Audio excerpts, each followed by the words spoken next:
97.3 ESPN. Now, live inside the Matt Black Kia Studios, here's Mike Gill.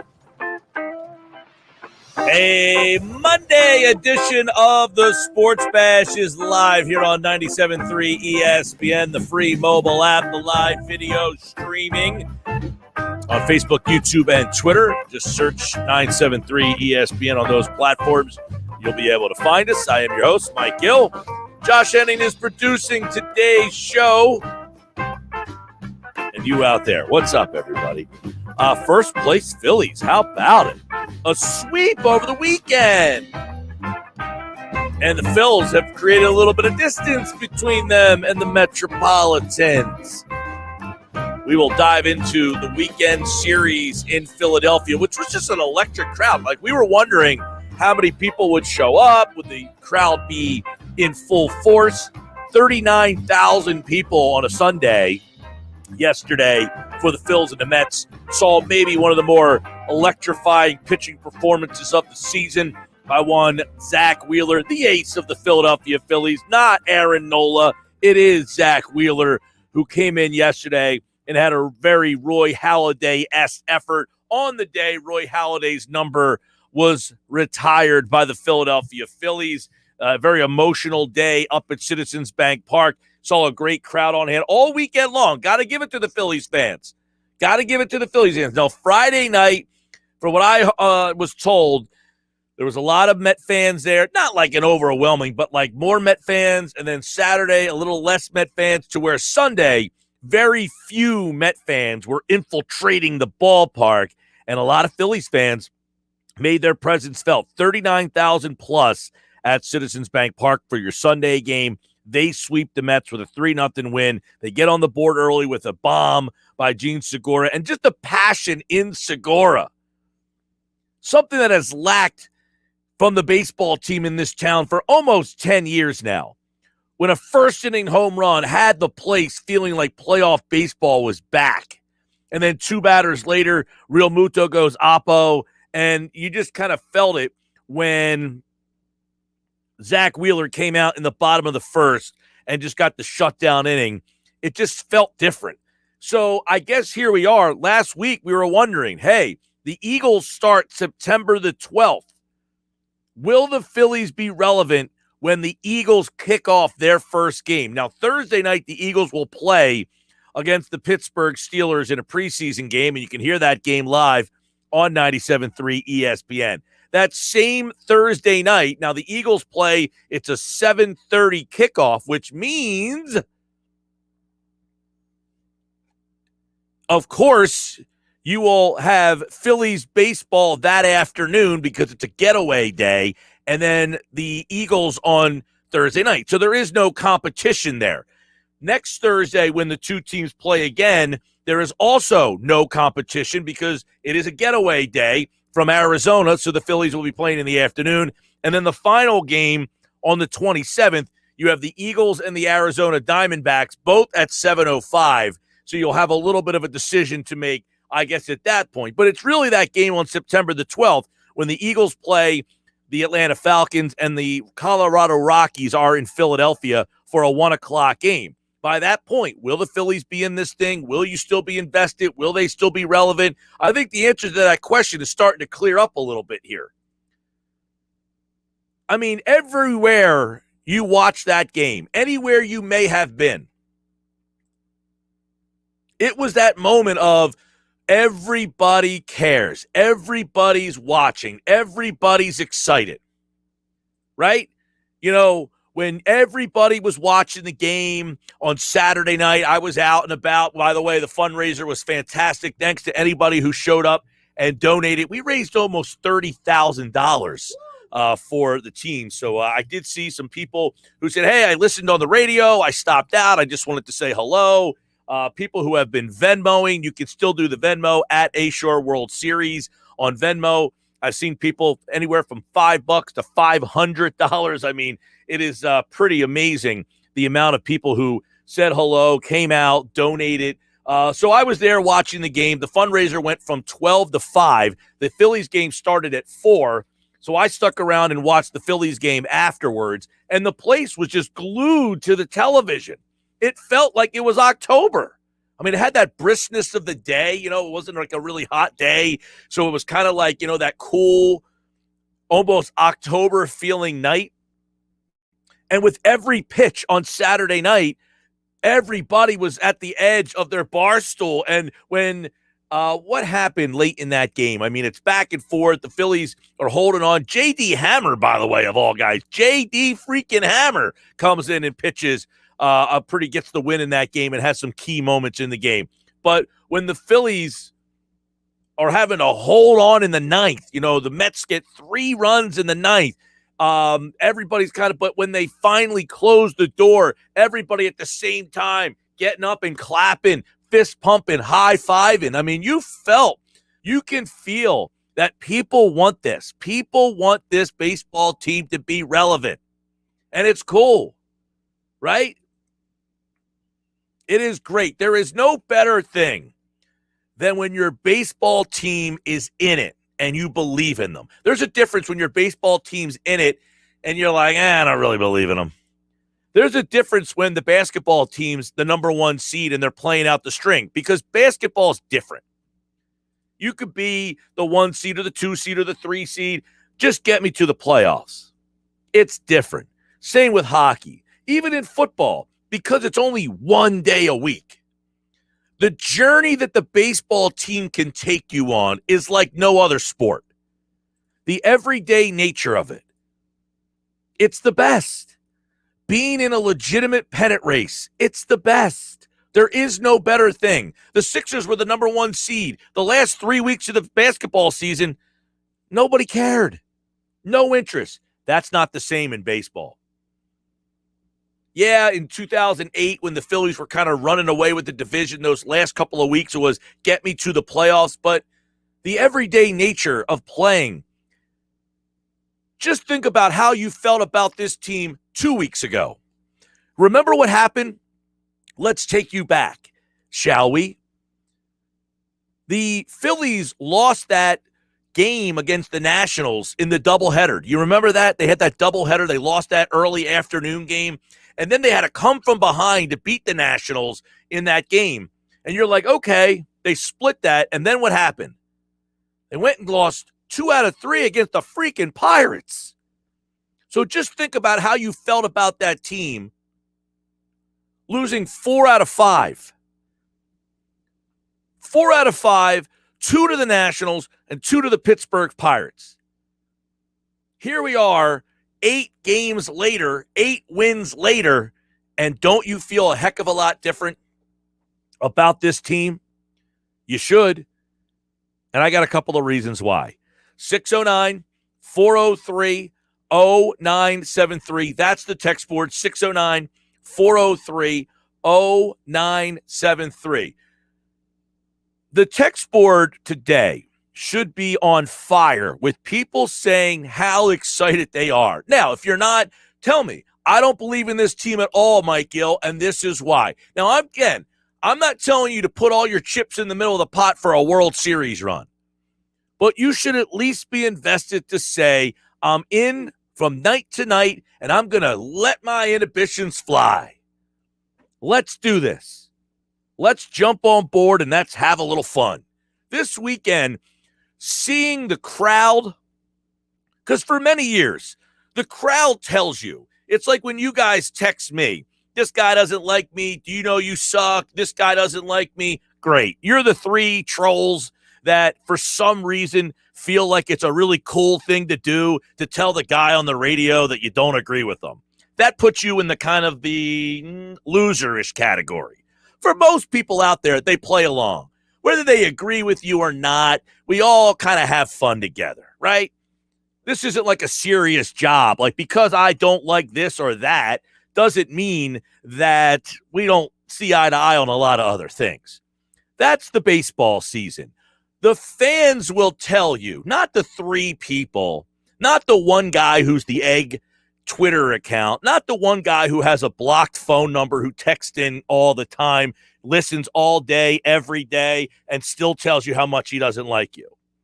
Like, the fans, the real fans will tell you, and they're there at the ballpark. When 39,000 people showed up, you're on board. That's when we know. People will say, hey, you don't talk about this enough. You don't talk about that enough. That's because you don't want me to talk about that enough. I go by what you guys tell me to do, right? When you text in and the texts start coming in and one after the other, that's the way the show goes.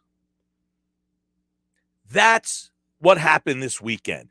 You guys finally said, I care about the baseball team. You guys finally said, I'm on board. Whether you want to be or not, 39,000 people showed up, and they were there in full force, and that was the messaging I got this weekend. When I was out watching the game at a local establishment, and everybody was on their feet, and everybody was clapping their hands, and everybody was fist bumping, and everybody was high-fiving, the answer was simple. You want to hug this team. You want them to be great. You want them to be good. And now you are in. 609-403-0973. Text board, Mike, that Philly fever is going wild over here in Delaware. Good to hear, man. It should be. You know why? Because, quite frankly, that Mets offense is putrid. They're not very good. Now, look, the Phillies are a very flawed team. Very flawed team. But it's almost like the NFC East a couple of years ago. Hey, guess what? If you get in, let's get in. Let's do it and see what happens. And what happened? The Eagles got in. They end up winning a game. They beat the Bears on the double doink.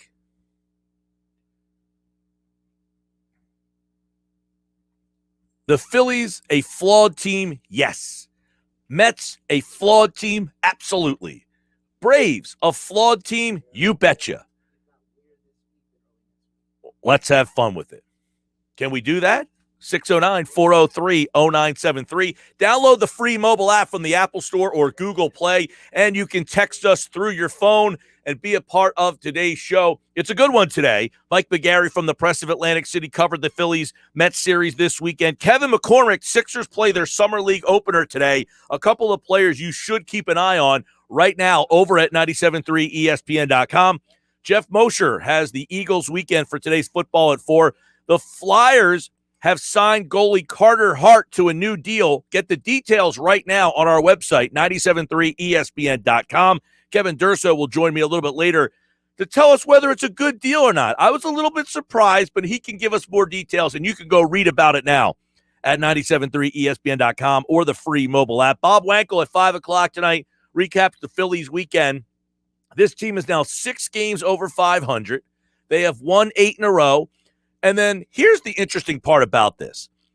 All of a sudden, Bryce Harper, I talked about it on Friday's show, about him being a possible MVP candidate. And now he went from 50-1 on Wednesday to almost the leader in the clubhouse today.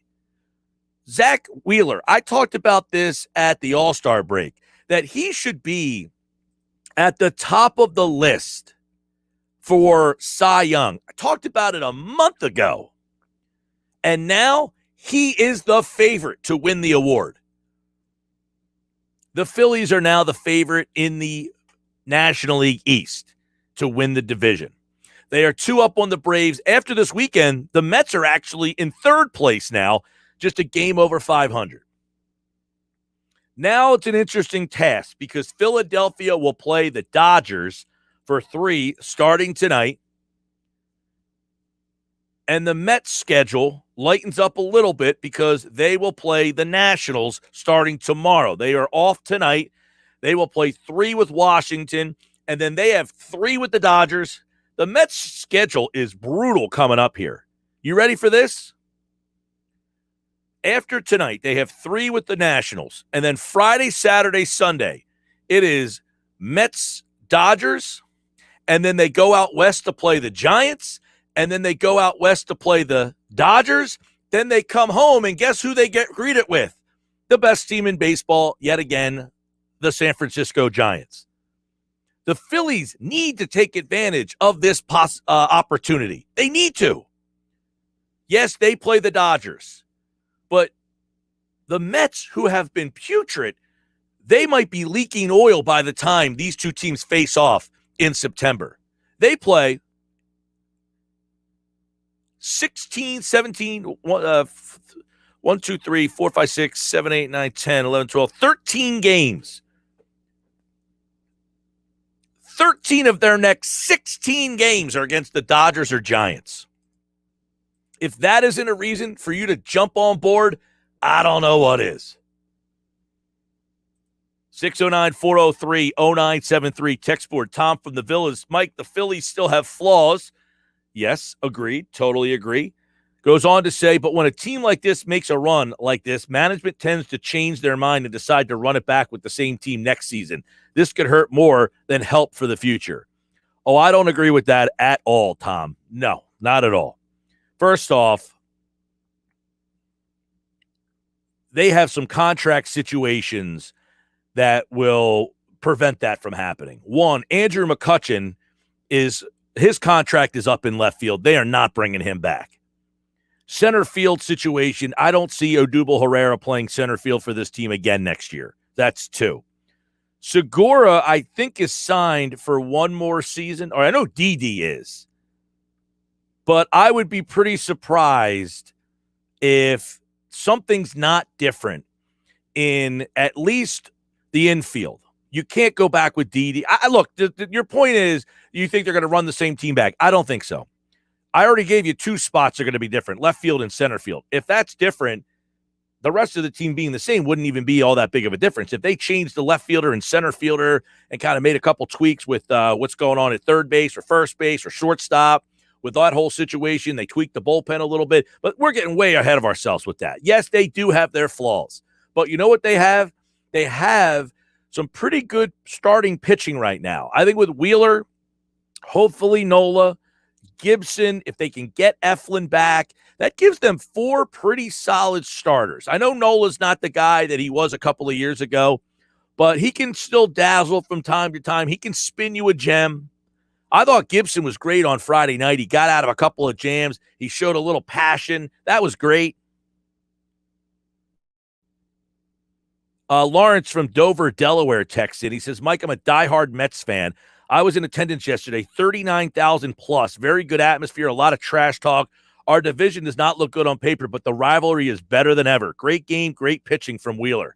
Yeah, I know that the 39,000 was a great number. And from what I know, Lawrence, people who told me they were at the game, all three games said the Mets fans kept kind of dissolving as the series went on to where the 39,000 yesterday, a majority of that 39,000 was Philly fans, where earlier in the series it was a little mixed. Mike, I'm loving the Phillies even more now that I can rub it into my Mets fans' friends' faces. That's over on the text board as well. People getting juiced up. People getting a little excited. I like it. Look, a pennant race is great. A pennant race is better than any other sport. When you have a pennant race, it definitely brings out the best because it's every single day, and you got to enjoy it. So let's embrace it, my guys. 609-403-0973. 609-403-0973. Text message board is open. Download the free mobile app through the Apple Store or Google Play, and you can also text us through the app.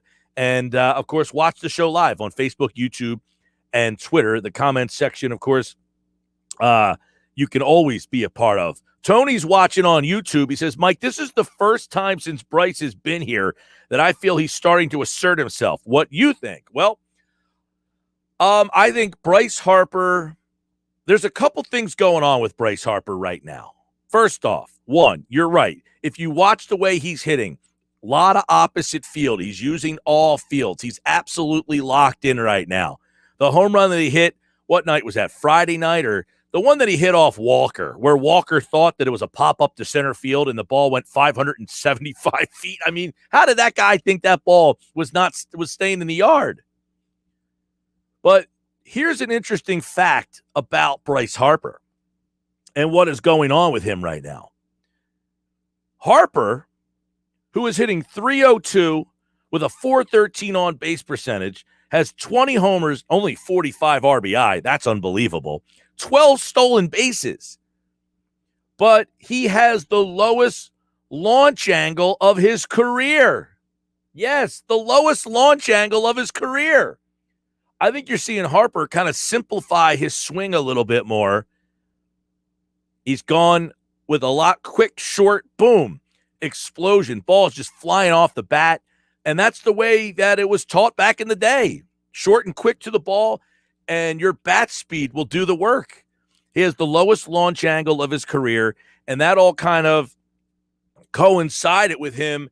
He hadn't hit a home run since like sometime in early July. It was like July 6th. And sometimes you just hit the ball hard, you hit the ball hard, you hit the ball hard.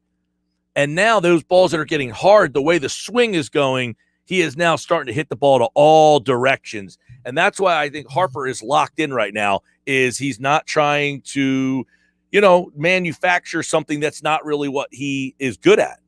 Mark DeRosa was showing a breakdown of Harper's swing on MLB Network last week, and he was showing that Harper is also more upright now.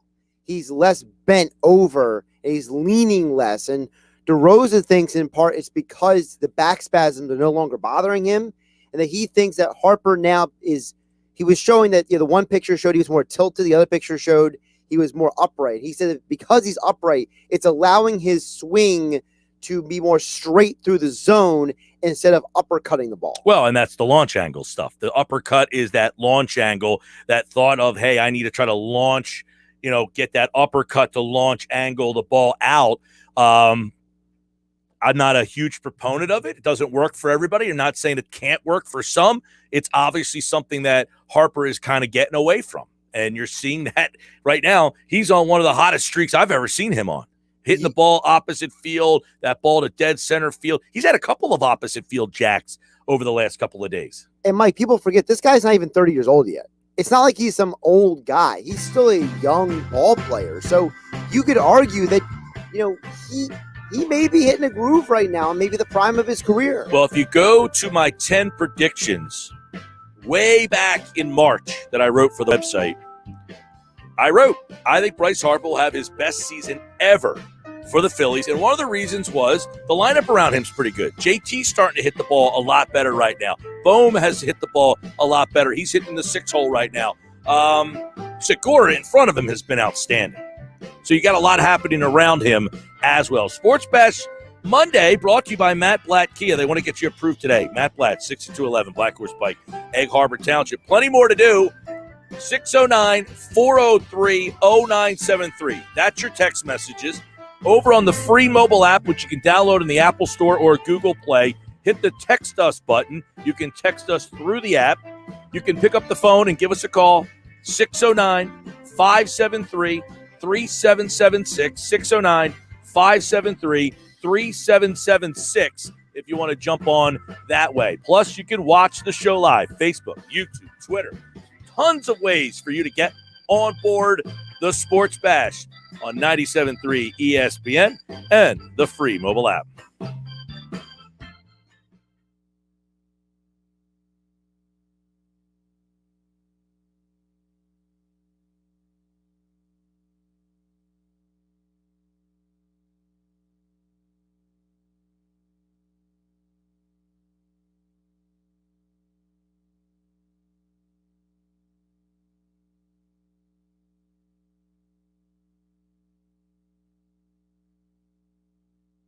Experience luxury at BMW of Atlantic City. Stop in and save on your favorite new models like the X3, X5, and the 3 Series. Lease a new 2021 3 Series 330iX Drive sedan for $449 a month, or a new 2021 X3X Drive 30i for $449 a month. Plus, we'll buy your vehicle, any make, model, or year. We're paying top dollar at BMW of Atlantic City. Closer than you think. In Egg Harbor Township. Online at bmwatlanticcity.com. For more details, call us toll free at 609-594-4238. Benito's line cook just threw in his kitchen towel. This order needs to go out right now. He needs to find help before his customers are left waiting. So sorry. We'll be right with you. Who's got table 6? Indeed can help him hire great people fast. I need Indeed. Indeed you do. With Indeed Instant Match, we immediately show you quality candidates whose resumes on Indeed meet your sponsored job description. Visit Indeed.com/credit and get $75 towards your first sponsored job. Terms and conditions apply.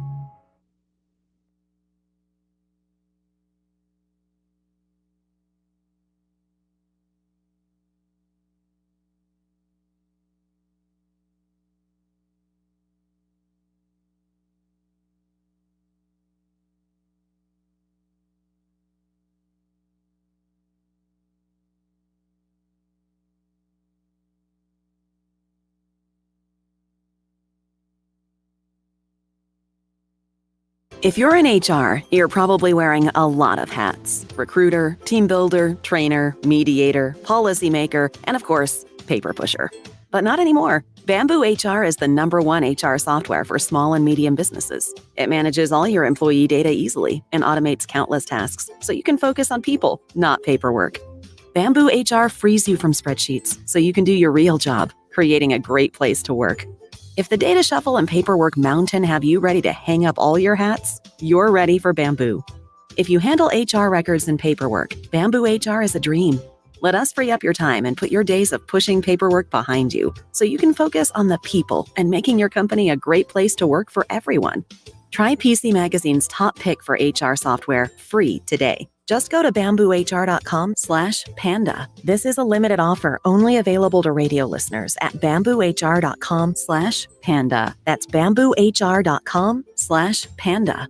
Susan, it's so great to finally be able to get together again. Oh, it sure is. And I really appreciate you picking up the bill. I'm happy to. I've got the extra cash. Since we've all been driving so much more again, I've been using Get Upside, the free gas app that pays you cash back for every gallon of gas you buy. Wait a minute. Are you saying you actually get paid cash when you buy gas with the Get Upside app? Yes, up to 25 cents a gallon. Cash back every time I buy gas. Does that actually add up to anything? Some months I make $200 to $300. Wow, that's serious extra cash. I'm downloading the free Get Upside app now. Download the free Get Upside app now in the App Store or Google Play to save up to 25 cents a gallon when you buy gas. Use promo code BLUE for a 25 cents a gallon bonus on your first tank. That's up to 50 cents a gallon on your next fill-up. You can cash out anytime to PayPal or an e-gift card for Amazon and other brands. Just download the free Get Upside app and use promo code BLUE for a 25 cents a gallon bonus on your first tank. That's code BLUE.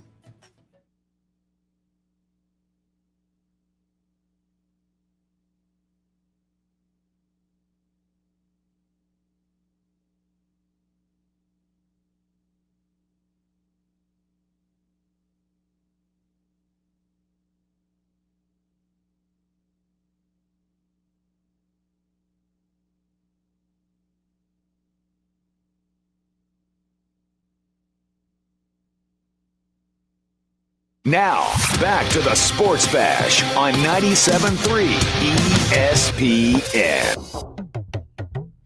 2:28, a Monday, Sports Bash Live, 97.3 ESPN.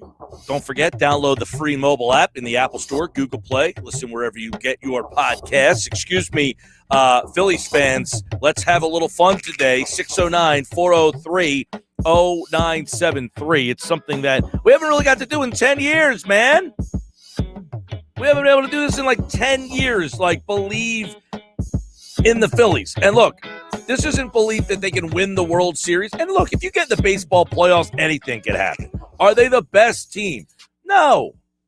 But playoff baseball is wide open. If anybody should know it, it's the Phillies.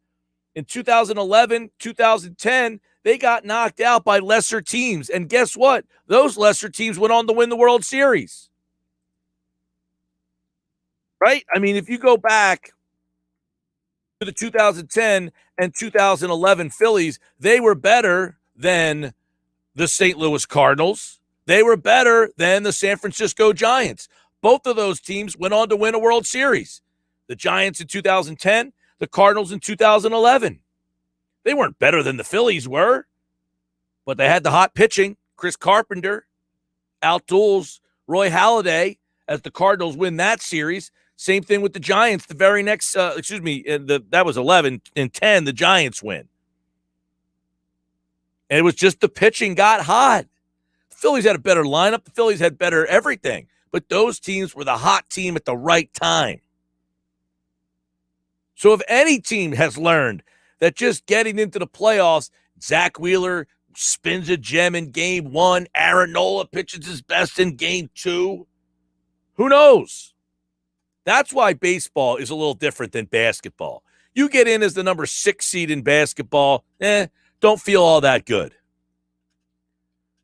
You get in as baseball, I feel a lot different.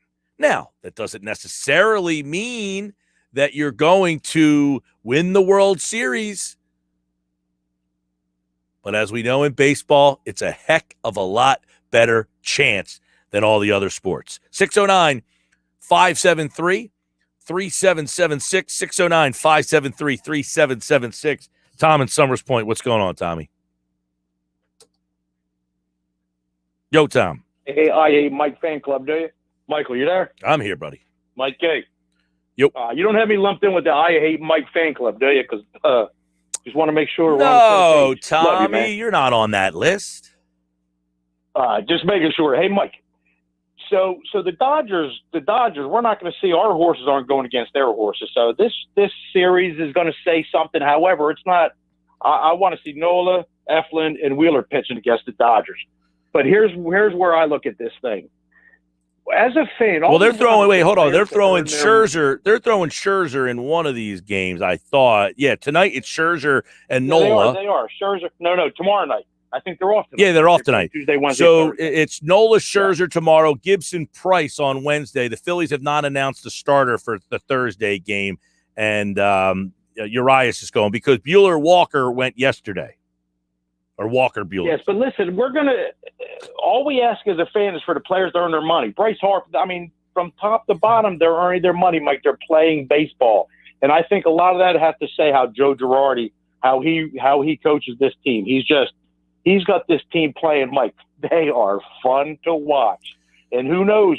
We don't know where we're going, but and as far as the Mets leaking oil, that damn oil pan fell off that car. Well, the schedule the Mets have coming up, Tommy, they got the Dodgers and the Giants for 13 out of their next 16 games. So they might fall right off the map here. It's the Braves that might be hanging around. We might be talking more about the Phillies and the Braves than we are the Mets.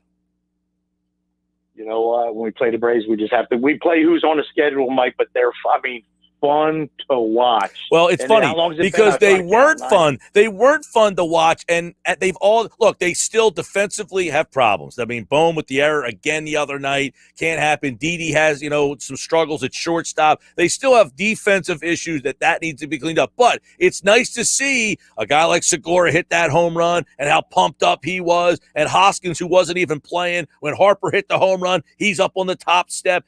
That's what you want to see, is that the team gives a crap. And listen, you add Hoskins to that lineup, and you McCutchen in there. Listen, you're missing two great ball players that can hit the ball. This team, who knows where they're going. And Mike, you don't like Herrera coming back next year? I think he's hitting the ball well. I think he clean his act up, just clean his defense up a little bit. I like him in center field, Mike. Who are you going to replace him with for the money? Well, I don't know. Look, he's hitting he's hitting 240. He's struggled, and he's not a great defensive player either. So I think, and look, with all the problems he has surrounding him, I think they would like to cut ties and upgrade that position. I'm not saying just get rid of him just to get rid of him. I think they want to try to upgrade that. But he's hitting like 240. But Mike, he's starting to hit the ball. He had a great. He's starting to hit the ball. I want to see where he goes from here. I'm not worried about what happened yesterday and past. I'm worried about go forward, and I think he's going to be a big part of this offense, Mike. I really do. This team is just flat out fun to watch. Well, I'm glad, Tommy, that thanks for the call, Bud, that we actually agree on something from time to time. This is one of them, that the team is becoming fun to watch. They were not fun to watch, and now they are becoming fun to watch because they're playing better baseball. And when you play better baseball and everybody's on the same page, and you can certainly see when a team starts to gel. And it feels like this team is starting to get that. And keep in mind, they've got Galvis coming back. When Galvis gets off the injured list and he is ready to play, I'm very intrigued to see what they're going to do with him. Does he play kind of third base, shortstop, and kind of give those guys breaks? You're going to see now Galvis is a left-handed bat, so you can kind of platoon him with Bohm and then play him late in games defensively. Didi's also a left-handed bat, so it won't work to platoon him there. But it's something to kind of consider. I like the fact that people are texting in on the Phils, 609-403-0973. Mike, the addition of Kyle Gibson was great and energized the team. Once Eflin is back and Suarez gets stretched out, watch out. So happy that we don't have to watch Vinny V and the other schlubs every fourth and fifth day. Ring the bell, Mike. Yeah, that's part of it. You just said it. I'm glad you brought that up. To go back to the caller who said, Tommy said, this team's fun to watch. Yeah, because I don't have to watch freaking Vince Velasquez when I know going in I'm getting my brains beat in. I know it. Going in, I'm getting my ass kicked. Sports Bash Live, 97.3 ESPN. The free mobile app. Download the app from the Apple Store or Google Play. You can send us a message through your app. The text board always open. If you're watching the show live, you can post your message on the stream. I am Mike Gill. This is the Sports Bash Live on 97.3 ESPN, the free mobile app.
2:40 on a Monday. First place Phils.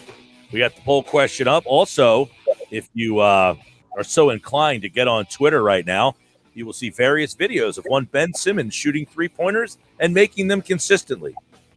Mike McGarry from the Press of Atlantic City will give us his thoughts on that and so much more as we got first place Phillies. The Eagles are back. We also have got, obviously, the Sixers Summer League gets underway today. We'll get to see Maxi and company. Check that out over on our website, 973ESPN.com.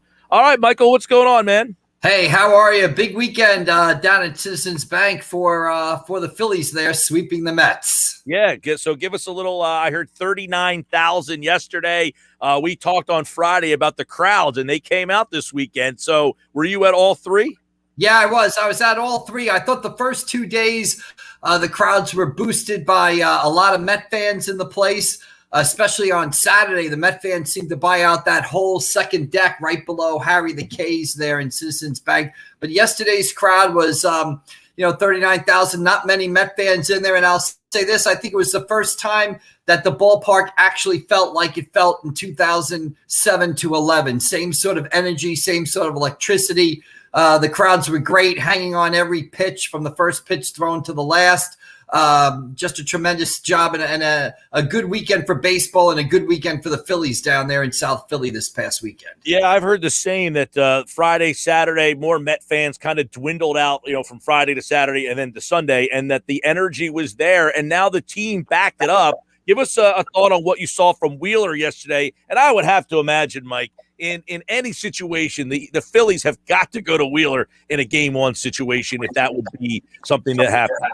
Yeah, absolutely. I mean, it's time we start thinking of Zach Wheeler as a Cy Young candidate right now. I mean, I think he leads the National League in innings pitched. He leads in strikeouts, and he did what an ace is supposed to do yesterday. They had a chance to drop the hammer on the Mets. They win the first 2 games. They got their best pitcher going in to sweep the series, and Wheeler comes out and he's just outstanding. And it's today, it kind of, these things seem to happen in baseball all the time, right? It's a day they retire Roy Halladay's number, and Wheeler pitches like Roy Halladay. He talked about seeing Halladay's number 34 on the back of the mound, how that gave him some inspiration. And, he retires 22 in a row, and he's the first Phillies pitcher to do that since Halladay retired 22 in a row, on his way to 27 in a row in the perfect game he threw against Florida back in 2010. So it was really all facets of things coming together for Philadelphia. And home runs, right? Their 8-game winning streak, they've hit 18 home runs. So they've been able to really out-hit a lot of their weaknesses during this stretch. Yeah, Mike, I guess the big story over the weekend is 4-2, 5-3, 3-0, close games. And this is something that the Phillies bullpen has been a problem with, close games. The bullpen didn't rear its ugly head really till Saturday night. That game got a little dicey, but the fact that the bullpen has not coughed up a game over this 8-game streak. Yeah, I mean, I was thinking about, who's the MVP of this streak, right? You got a lot of candidates. You got maybe Bryce Harper. You got Zach Wheeler. But it might be Dave Dombrowski, because Dave Dombrowski goes out and gets Kyle Gibson from the Texas Rangers, and he starts the streak, 8 days ago by beating the Pirates in Pittsburgh. That starts the streak. Then he pitches great on Friday night against the Mets, gets that series off to a good start. And then Dombrowski also in that same deal brings in Ian Kennedy. And does anybody think Kennedy comes into Saturday's game after the Mets hit 3 straight home runs? Does anybody think that anybody in the previous that had tried to close previously, I think even Suarez, Naris, none of those guys are getting out of that jam. I mean, Kennedy puts 2 guys on, but then strikes out Alonso and Davis and throws nothing but fastballs by him, really uses his veteran, moxie to sort of get out of that jam right there. So if they can sort of secure that 8th and 9th inning with Bradley and Kennedy, if they can, kind of rely on their veterans and their experience to get the 8th and 9th, then you're sliding Naris and Alvarado down to the 7th inning. I think you got the makings of a decent bullpen there, but it all doesn't happen without the moves that Dombrowski makes, right before the trade deadline. Yeah, Mike, I was a little, I was kind of torn because Suarez, obviously now it gives him 5. I don't have to watch Velasquez. I don't have to watch Chase Anderson. I don't have to watch Matt Moore. So it gives the rotation the 5-man length. But now you also took Suarez out of a spot that he was kind of performing well in. But I guess if you have better starting pitching, the bullpen doesn't have to be as precise. You don't need as many guys. So adding Suarez and now having Kyle Gibson, if they get Eflin back, they got 5 pretty good starters. And if you get into a playoff series, you can move Suarez back to the bullpen. Right, absolutely. You had to fix the Matt Moore, Vince Velasquez situation. You could not continue to play baseball games where you were down 6-0 in the third inning, 7-2 in the fourth inning. You couldn't. And starting to lengthen him, adding Gibson, now you get 2 quality starts. And think about that Mets series. How does that Mets series change? Gibson pitches Friday, Suarez pitches Saturday. Suppose it's more Velasquez in those spots. Oh, there's no question. If you have more bullpen, there's still not a good defensive team. Right. You mentioned the defense. I was going to get to that, Mike, with the defense. That's the one thing right now that keeps them from being maybe a serious contender is they don't feel the ball still. But when Galvis comes back, that's going to bring up an interesting move for Joe Girardi. Yeah, I think what you're going to see there is you're going to see Alec Boehm. Remember the days of Pat Burrell, right? 2007, 2008. He was basically like a 6-inning guy in left field. As soon as the Phillies got that lead, he'd be out for a defensive replacement. So I think what you're going to see at third base is the same thing. You're going to see Alec Boehm play 5-6 innings, and then if the Phillies get the lead, you're going to see him get out of the game for a Galvez or Tyrese and get a defensive guy in there because the defense is still a problem. Boehm was not good at third base this past weekend. He made 3 errors. He could have been charged with at least 1 more, maybe 2.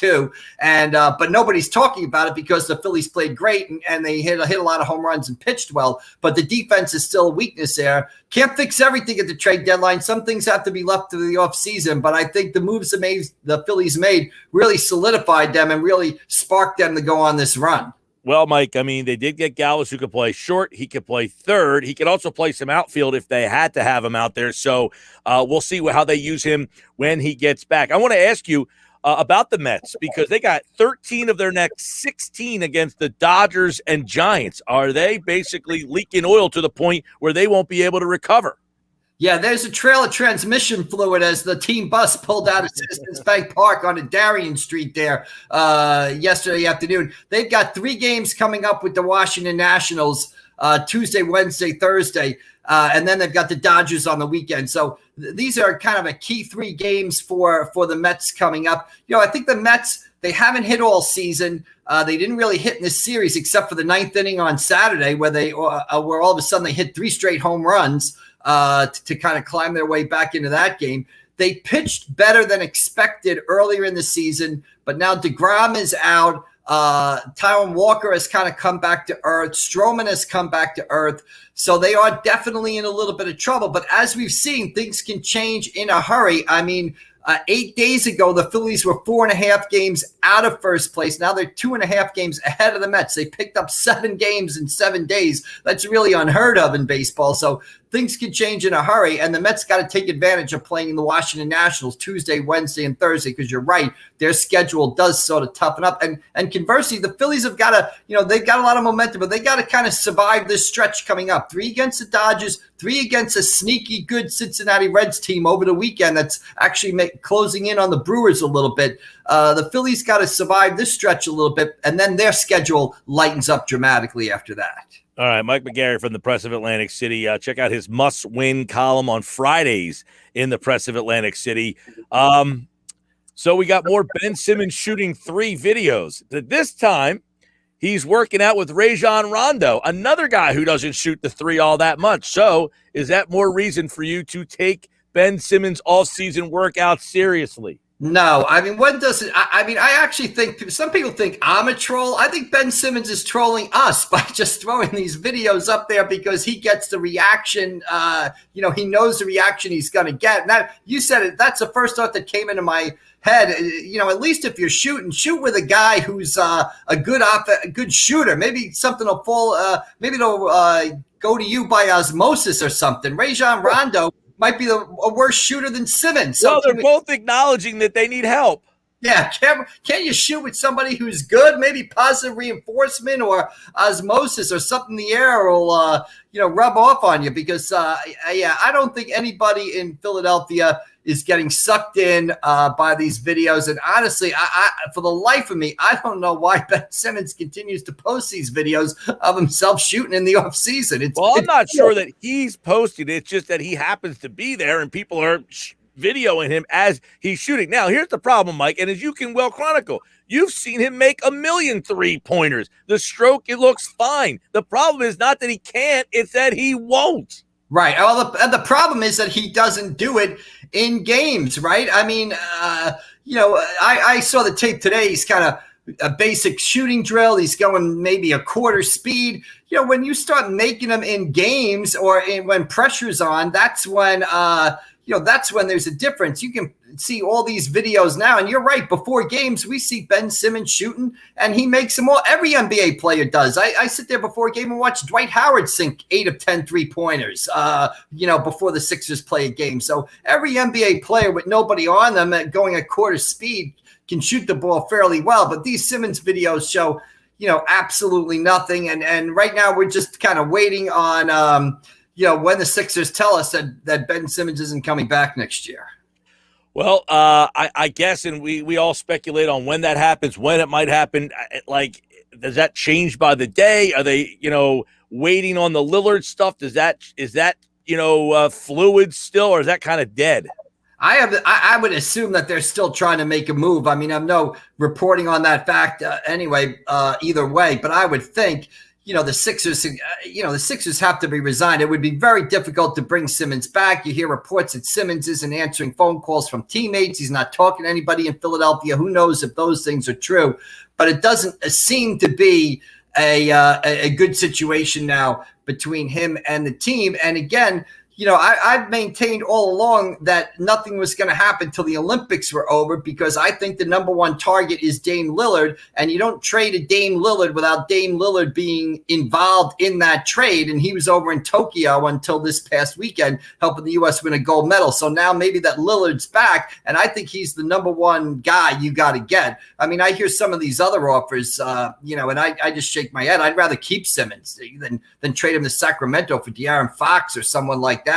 Lillard to me is the guy, and you have to wait for him to get back from Tokyo before I thought trade talks there would really progress. I keep him too if he starts shooting threes like this guy in the video. Yeah, exactly.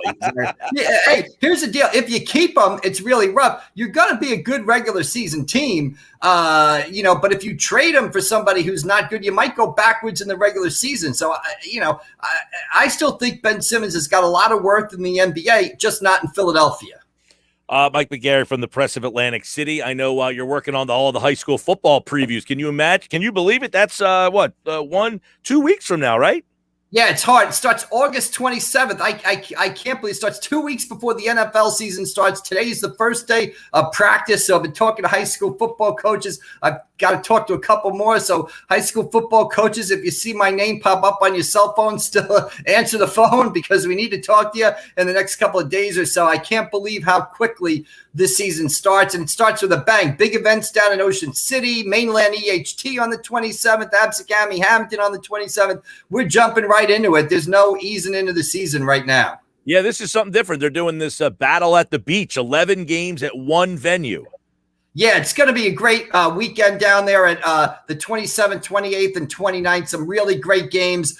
Ocean City, Vineland, St. Joe versus Northeast of Philly. Holy Spirit plays DeMatha of Washington, D.C. on Saturday night. Millville against Union, a North Jersey Power. And I love it because in the other sports, baseball and basketball, you can often go to one site and see a bunch of teams play, and it's a great way to spend a day and see a lot of teams. Now you're going to start doing it in football, and there's no better place to play football than 6th and Atlantic with the Ferris wheel looming in the background there in Ocean City, especially hopefully be a cool breeze coming off the ocean that day.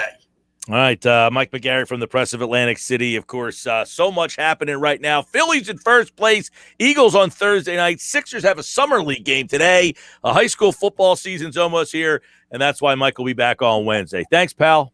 All right, thanks a lot, Mike. See you later. There's Mike McGarry from the Press of Atlantic City at AC Press McGarry. Follow him over there. He'll be back on Wednesday's show, Friday as well, as we like to mix it up a little bit with McGarry here on the Sports Bash. When we come back, the Sixers Summer League teams in action. Yeah, Ben Simmons, he's shooting the three in the video.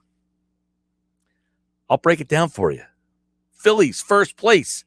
I'll break it down for you. But I want to hear from you. 609-403-0973. Hit me up on the text.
This is the Sports Bash with Mike Gill on 97.3 ESPN. Now, live inside the Matt Black Kia Studios, here's Mike Gill. All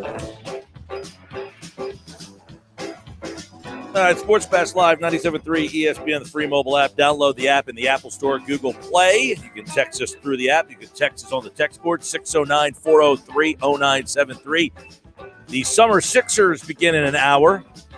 Speaking of the Sixers, how about Ben Simmons shooting the three? Yep, more videos. Ben Simmons shooting threes. It is a rite of passage, right? Ben Simmons shooting videos in the summertime. It has to happen, right? Now, the question is, does this time move you, or is it just, I'm done on this whole thing? Here's the thing. I will tell you, just watching the video, okay, I'm just going to give it to you straight. My opinion, right, is he looks pretty good. Looks different from years past. He looks a lot more elbow tucked in, the follow through, boom. But that being said, I have no question, right? I have no question that if Ben Simmons shot threes in actual games, that he might shoot 34%, 35%, which is not great. But every three that he has actually squared up to take in his career has looked good. He's made most of them. Pretty much every single shot from three that he has attempted in an actual game where he has set up in the corner or pulled up from three, not many. I mean, he's only taken a handful his entire career, but ones that are actually ones that he catches, shoots, that they've set up for him. He has made them. The problem with the whole situation is that he will not attempt them. So you can throw videos up of you making threes until the cows come home, man. And I'm not saying that Ben Simmons is, say, can you take videos of me shooting threes? I mean, obviously somebody videoed him. Now, he could tell the guy not to do it. But here is another one. Now, the funny part is, as McGarry mentioned, he's sitting there working with Rondo. Rondo's another guy who doesn't shoot the three a lick. So I don't know if it means more that it's like, hey, I'm going to go pair up with the guy who shoots as, you know, now, Rondo, who, look, is not a great three-point shooter, he at least will attempt a three-point shot in his career from three-point range. Look, this past year, Rondo shot 43% from three-point range. Well, that's pretty darn good. Now, he only played in 18 games. Last year, he shot 37%, 40% the year before. He has gotten progressively a little bit better. He actually will attempt a few. I mean, he attempts 1.4 in his career. So it's not like he's firing away. But Rondo certainly has a little bit more offensive attributes than, say, Simmons does. You know, Rondo from the free throw line is only a 60% free throw shooter. But 2 years ago, or actually this past season, he played in Atlanta and in LA with the Clippers. He played in 45 games this past year. From three-point range this past year, he was 40%, and from the free throw line, he was 94%. Now, he doesn't shoot all that often, but that's okay. So does seeing Ben Simmons working on his game with Rondo, does that at least kind of say, all right, Rondo's a guy who is well-respected in the league. People think he is going to be a head coach at some point.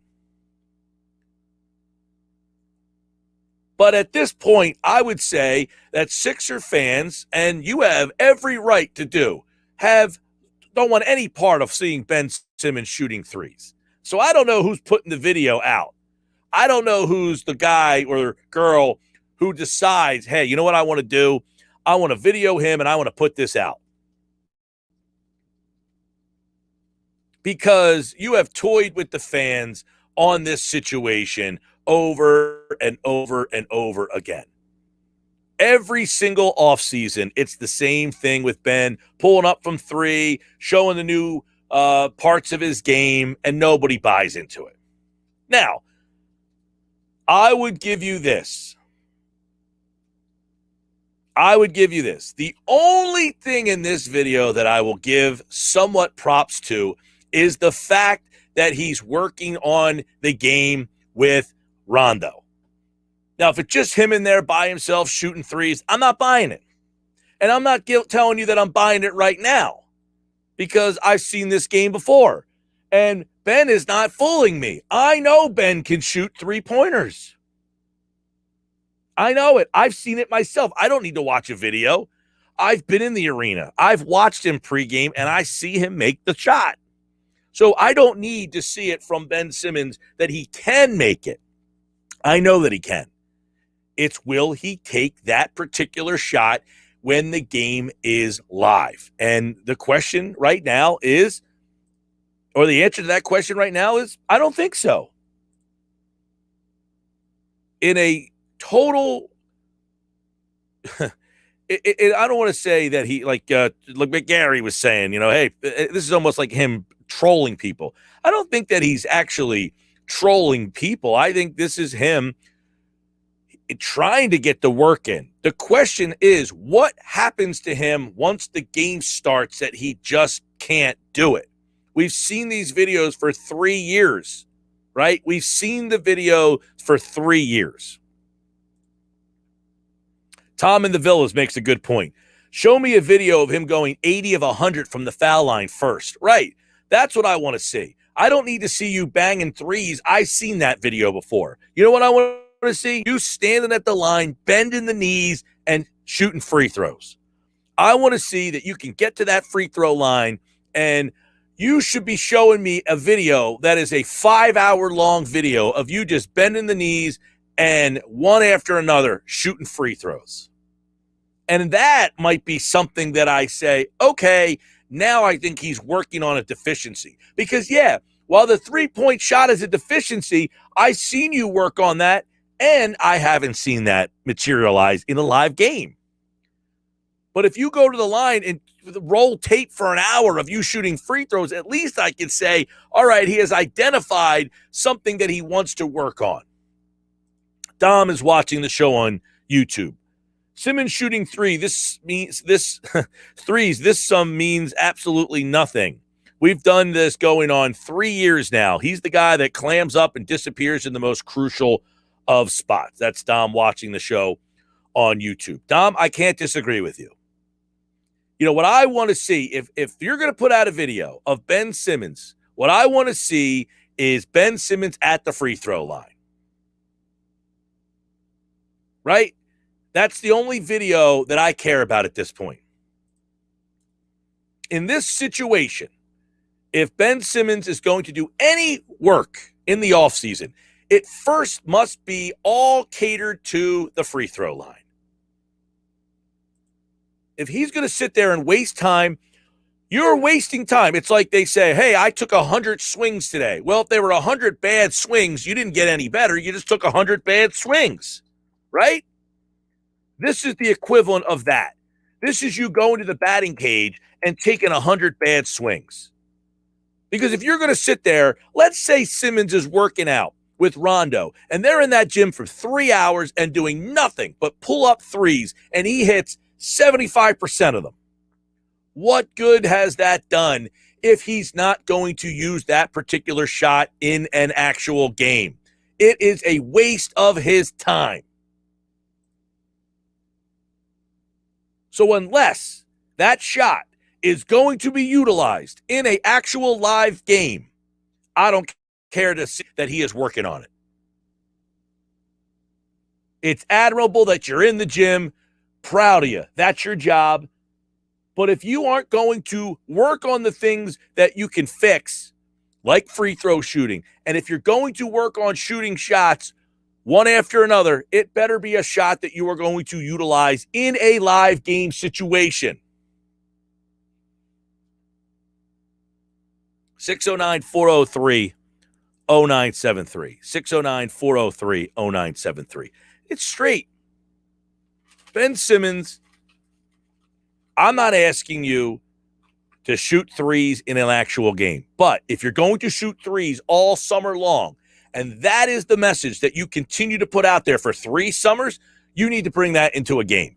I'm not saying you need to shoot a 3 in a game, but if that's what you're working on, you better add it to your game. Right? You better add it to your game. Because if you're not going to add it to your game, you're just wasting your time. You are just wasting your time. And look, I don't think the fans out there are really caring right now that you add that.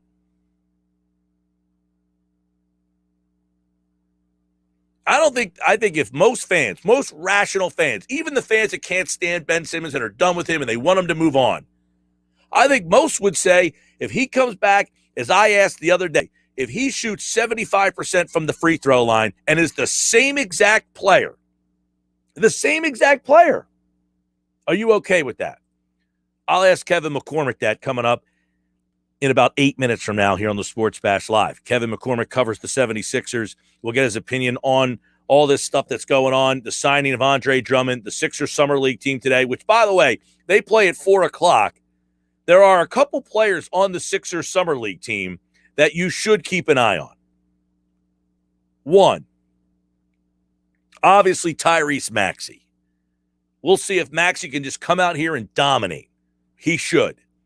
2, Isaiah Joe. Can Isaiah Joe shoot with enough consistency from beyond the arc that he can work himself into the rotation and be a rotational piece for the next season? 3, Paul Reed. Paul Reed is a guy who could step in and get some of those minutes behind Tobias Harris and maybe even Joel Embiid. Can he stretch out and start to knock down some threes? He was the MVP of the G League. That doesn't mean squat. But how can he get himself into the rotation? Can he stretch out? Can he shoot from beyond the arc? Can he start to show that he could be a stretch 4? Those guys there are 3 guys that you should watch in the Sixers Summer League, which starts today. And people say these summer games matter. No, of course they don't matter. But I need to find out. If you can at least get me, this is like training camp. Everybody tweets about the training camp, and Quez Watkins looks great, and this guy looks good, and he was doing well in camp. That's great. But that then gets you an opportunity to impress me in a preseason game. And if you can't take advantage of the preseason games, then guess what? You're not going to get regular season runs. But these summer league games might now open my eyes to make me say, okay, I want to see more of you when we get to camp. And those 3 players, well, really 4, I'd say 5. Jaden Springer, the first-round pick, I don't have a lot of anticipation for this season.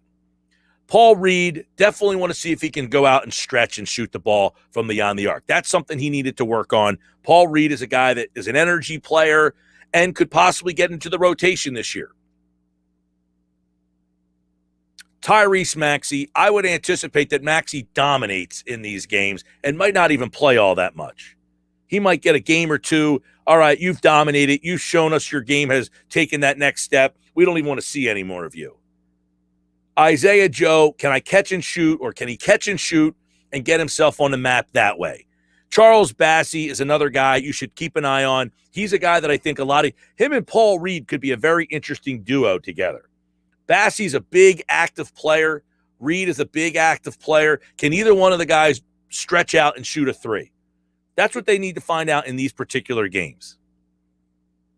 I'll ask who Kevin McCormick has his eyes on in these summer games.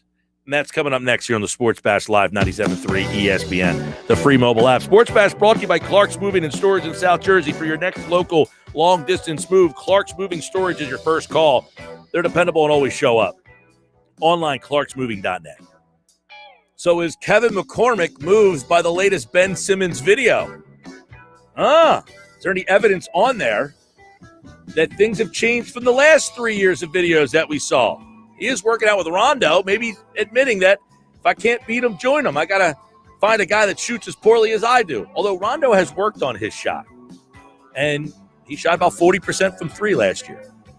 All right, we'll get that and more. Kevin McCormick. It's like Christmas Day. The Summer League Sixers are in action. Back with that.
All right, 320 on the Sports Bash, 97.3 ESPN. Kevin McCormick, Sixers contributor to 97.3 ESPN.com. Sports Illustrated. We got a lot of Sixers stuff today. The summer Sixers get underway at 4 o'clock. We'll have a little bit more on that. A couple guys to keep an eye on. But McCormick, on a day where we were going to get into a couple of the young guys, it is a deja vu all over again here. Ben Simmons videos are starting to get out there. It's like the rite of summer, man. It feels like that, it's a rite of passage to slip out a Ben Simmons three-point shooting video. And here we go again with him with a beautiful stroke, making the 3 after 3 after 3. You took the words right out of my mouth. That's how you know we're in the peak days of the offseason. We've hit the point where Ben Simmons workout videos are starting to surface. We've seen multiple ones. And, I mean, in terms of them being enticing, until we start shooting them in the games, it's kind of hard to get excited about these videos anymore. We've seen them for the past 3 years now. Me personally, I watched them warm up with Sam Cassell before every home game. Until it translates to the game, I mean, it's just another video to me. Absolutely. Here's the problem. It's a waste of time. I mean, look, I don't mind that he's out there shooting the 3, but it's like if you're not going to utilize that in a game, utilize the time doing something else, getting better at something else. If he puts out a video of him at the free throw line shooting for an hour, that's different. But we've seen this video, and he's not utilizing this skill in a game. So this is however long he put into this, that is a wasted opportunity to get better at the thing he really needs to get better at. Because, quite frankly, we know he can shoot. He chooses not to. I could agree to that. The only counterpoint I would say is all this time putting into it behind the scenes could lead to an added comfort to him, maybe wanting to do it more in games. But I agree.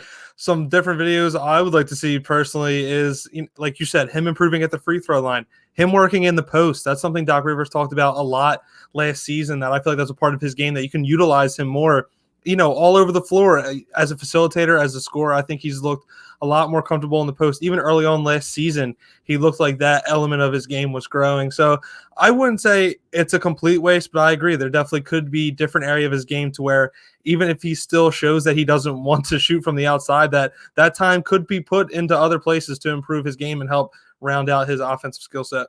Yeah, I mean, look, if he shoots 3, comes out and shoots 3s, he goes back and says, hey, look, I told you I was working. I mean, does the fact that he's working with Rondo do anything for you? I don't know. I actually think it's kind of interesting because all last year when Doc Rivers would talk about his past teams, Rondo was actually a guy he brought up a lot. So I just thought that kind of connection was funny, that it's someone that Doc Rivers thinks highly of. Maybe that has something to do with it, that, maybe Doc talked to Rondo about working with Ben, but I don't know. I feel like it's just kind of he's there with other players. I mean, these trainers all work with all different kinds of NBA clients, so I'm not really caught up in who's around him while he's working. Yeah, I mean, the whole fact that Rondo is a veteran player who is not noted as a good three-point shooter, because we've seen Simmons working by himself in the past. Maybe it's the fact that he is saying, all right, I'm going to work with a veteran guy. Maybe that'll give him more confidence. That's the only positive that I could possibly see. But again, I don't care that he's shooting 3s. I'm not sitting here saying, let's get excited about these videos until he utilizes that skill set in a game. To me, this is more wasting summer time to get better at a skill that he could be getting better at, which is shooting free throws. Absolutely. And maybe the Rondo thing, one thing you could tie to it is Rondo's another one who was, could be reluctant at times because shooting wasn't his, biggest facet of his game either. So maybe just him being around it and talking with him and talking through that could lead to, Ben having a breakthrough and possibly getting through whatever wall is in his head and trying to at least attempt 3s in games next season.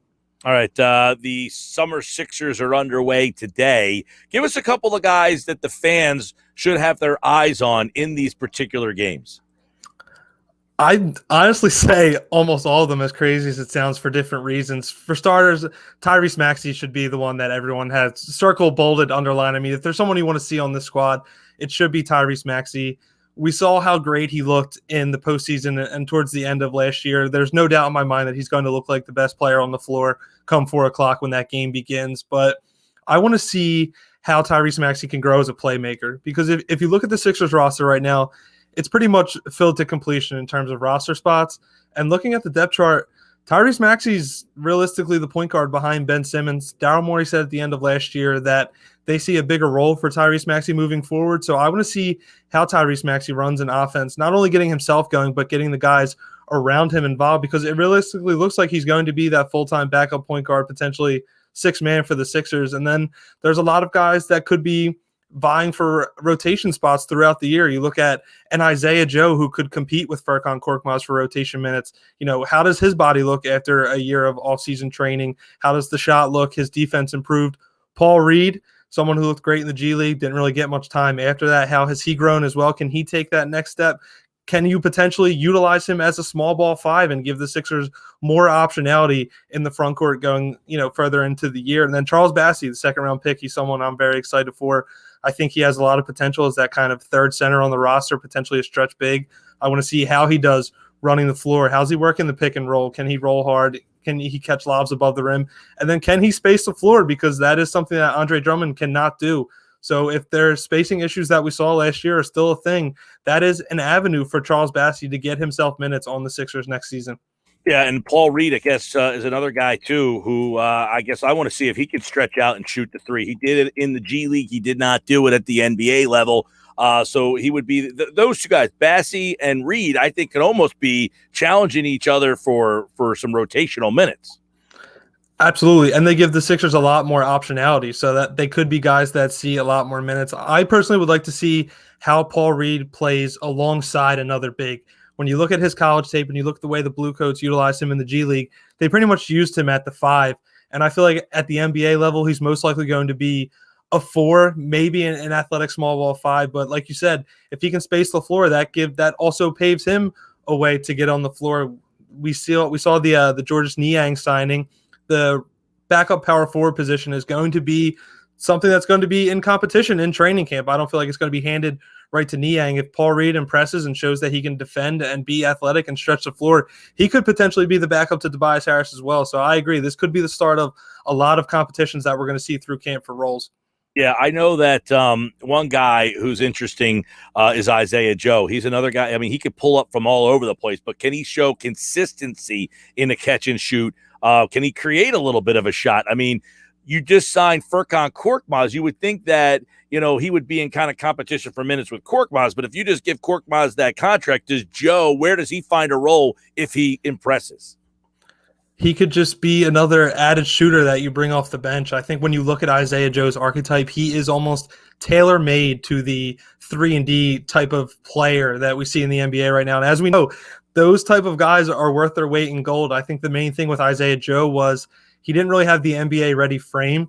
I think he has the defensive fundamentals. He has long arms. Like you said, he can get a shot off from anywhere. The consistency is going to be the big thing for him. So I think he's going to be one of those guys where if he gets hot at the right time and he impresses, that is going to be his way to work in, because we know Furkan Korkmaz isn't the strongest of defenders. I would say in terms of defensive fundamentals, I'd take Isaiah Joe over Furkan Korkmaz right now. So if the shot looks great and he can show that he can hang against NBA athletes, we could potentially see Isaiah Joe be a regular guy. I mean, when you look at all this young guys on the Sixers roster, a lot of them are upperclassmen.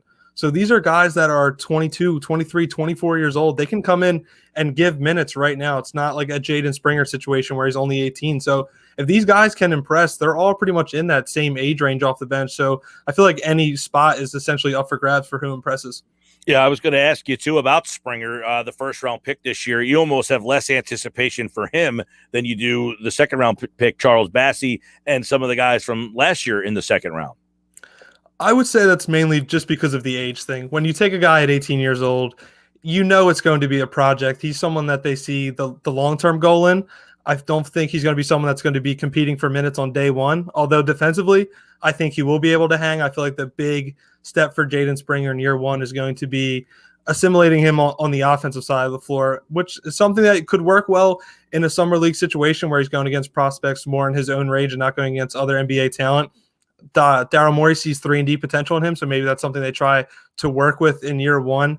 maybe we see him used today in a lot of off-ball action, using him as a cutter, letting him attack the basket, something he did well in college, and show off that strong athleticism. But I wouldn't say I'm less excited for Jaden Springer. I just feel like there's more guys on the Summer League roster that are going to give you more kind of immediate results in terms of next season than a Jaden Springer would. Yeah, is there anybody else that wasn't a draft choice that's on this roster that has a shot to not only make the team and contribute in some way?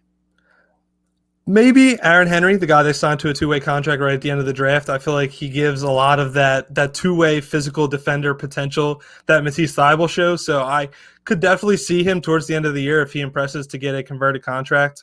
Desean Nicks, someone they signed to their Summer League team who played for G League Ignite last year. I think he's someone who could potentially get a deal and play in Delaware next year. I think he's another enticing talent, but it's going to be tough. There's little roles to go around, so it's going to be a lot of competition between these young guys. But I would say, yeah, maybe Aaron Henry is kind of that dark horse guy that could impress in the Summer League and maybe be someone that fans get excited about next season. Well, a lot of this, as you kind of topped off, McCormick, is Maxi. I mean, Maxi, he could be one of those guys that just could impress so much that they don't even need to see more. And he might play one or two games and they say, all right, you're way over the talent level. That's almost what you're hoping for here, is that he is just way more advanced than some of these guys he's going up against, that the Sixers don't even want to see him play the full schedule. Exactly. You don't want to see Tyrese Maxi get extended minutes in the Summer League because you saw him get extended minutes in the postseason the year prior. The Summer League isn't essentially for players like him. I think it's more of just you want to knock the rust off. You want to get him in a live setting and just kind of see what you have with him. Yeah, and the fact that he didn't get any Summer League play last year either, he kind of talked about that he wishes he had that.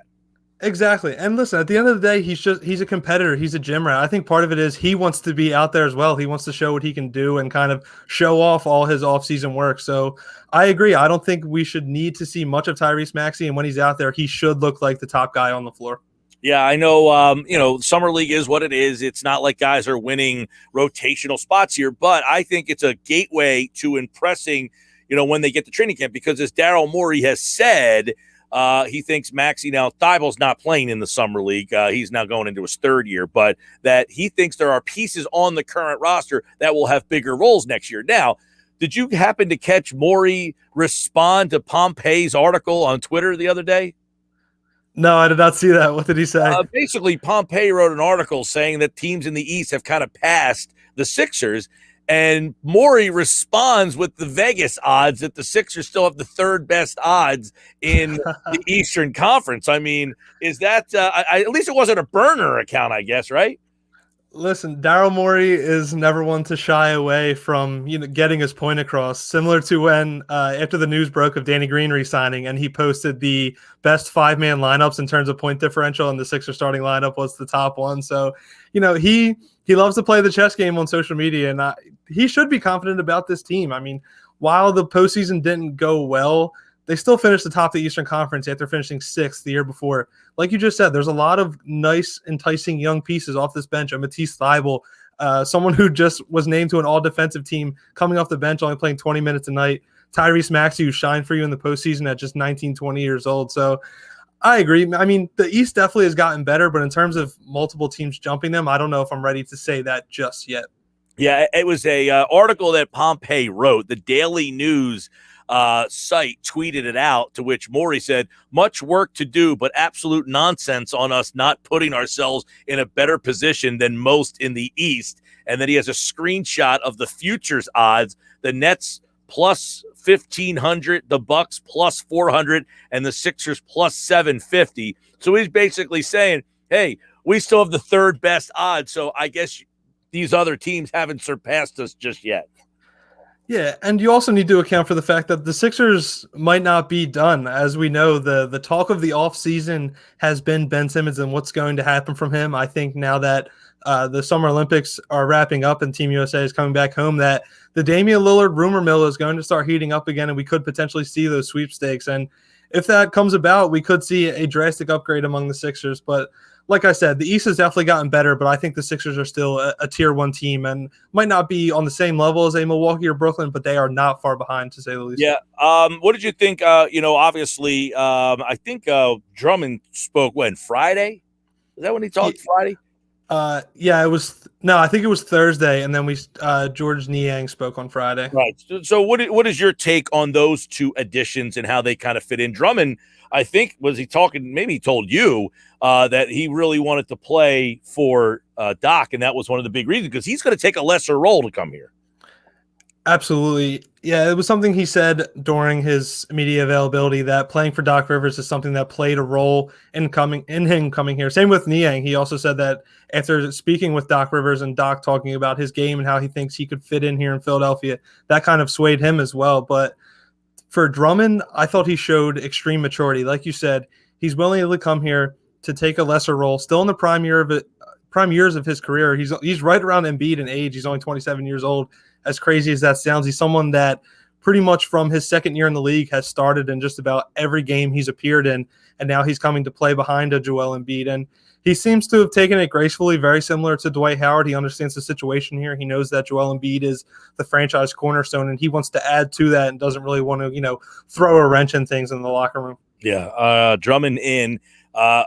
You wonder what's his role, how many minutes does he get, I guess. I mean, the big thing – the big question I have with this, Kevin, which is, okay, he's an all-star player if Embiid is hurt. The problem is you can't play him and Ben Simmons together. Yeah, there's going to be wrinkles. Hopefully, Doc Rivers will be able to counter that a little better after seeing how things went last season. I think with the different pieces you have now, it might make it a little easier. I know that Niang isn't necessarily a flashy name to say the least, but I truly think his presence in that second unit, and same with Matisse Thybulle, if he can continue to grow as a three-point shooter, that if you can get those proper pieces around them and mix around with the rotations, that that big issue of last year might not be as devastating as it was. It could still cause concern, but I don't see it being a major issue. I'm interested to see if Isaiah Joe comes out and just shows another level to his game. Does that make Shake Milton a guy that they feel comfortable trading? That's tough because I feel like because you got Maxi. Yeah, absolutely. But the thing is, Shake Milton still provides a playmaker, someone that can put the ball on the floor and create for himself as well. So while Isaiah Joe is more your spot up, he's going to come off screens, catch and shoot kind of guy. So I don't know if he'd necessarily make Shake Milton expendable, but he could be a guy that slides down the bench if a guy like Isaiah Joe shoots the lights out in Summer League. Well, and that's what I'm saying. Like, yeah, he shot 36%. He might be able to be more consistent, but does he show an added layer to his game? Does he put the ball on the floor? Does he get himself to the basket in some of these summer games that makes him say, all right, let's see him and Milton go at it in training camp and see if he is really at it. That's why that's some of the things that because before you thought, all right, if they let Korkmaz walk, Joe would kind of be able to take that role, but they bring Korkmaz back at that money. I don't see Joe pushing him out of the rotation. That's all. Yeah, I don't think so either. I feel like the bigger competition could be between Korkmaz and Milton, because last year I think Furkan Korkmaz showed great strides as being a secondary ball handler, someone that can, operate in the dribble handoff and put the ball on the floor a little more than we were accustomed to seeing. So if another secondary ball handler appears, whether it be Korkmaz or Isaiah Joe, like you said, if you were to take a major step, I could see Shake Milton being, the guy that's on the outside looking in. Like I said, there's so many playable guys that could essentially appear by the end of Summer League and the start of training camp that the rotation, it's not really going to be set in stone. I think those first couple of weeks we could see some serious, quiet competitions and guys fading in and out depending on how they play. All right. That all starts at 4:00 today. The Sixers Summer League team, which, by the way, they're like a 4-point favorite. I think you should bet that heavy. Dallas's summer roster is awful. The guys in the rotation. Yeah, listen, do not be shocked if the Sixers win the Summer League championship. I'll just say that. I think their roster is extremely fun. Right. Well, if they're going to play, if they play Maxi and Reed all the way through, right, they got two guys that might be in a rotation this coming. Plus, they've got Bassey, who I think could possibly get in the rotation. I mean, Dallas's roster is awful. They have – and I said, what's the spread on this game? 4.5. Holy mackerel. The Sixers win by 20 today. There you go. There's a bet. Yeah. Absolutely. That sounds like an easy cover. All right. At Kevin MCC NBA. Check his stuff out over at 973ESPN.com on the post Sixers today, plus over at Sports Illustrated for more. And, of course, all off season right here on the Sports Bash. All right, McCormick, I'll talk to you, brother. I'll talk to you, Gil. Have a good one. All right, that's Kevin McCormick, our Sixers contributor from 97.3 ESPN.com. Don't forget, you can download the free mobile app and listen to the show on the go. It's easy to do. It's in the Apple Store or Google Play, and it's free. You can text us through the app, and you can listen to the show wherever you be and read all of our material, like today from Kevin Durso on the latest contract from Carter Hart. He signed a 3-year deal today. Get the details over at 97.3 ESPN.com, and Durso will join me in 1 hour from now because Carter Hart's going to speak at 4 o'clock today. Hart was 9-11-5 last year with a 367 goals against average and an 877 save percentage. Not good. So why did he sign a 3-year deal? Who got the better end of that stick? Go to our website, 973ESPN.com, or download the free mobile app and read Kevin Durso's take on it right now.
It is a pretty interesting day today around the world of Philadelphia sports. I'm Mike Gill. This is the Sports Bash live, 97.3 ESPN, the free mobile app. Download the app in the Apple Store, Google Play.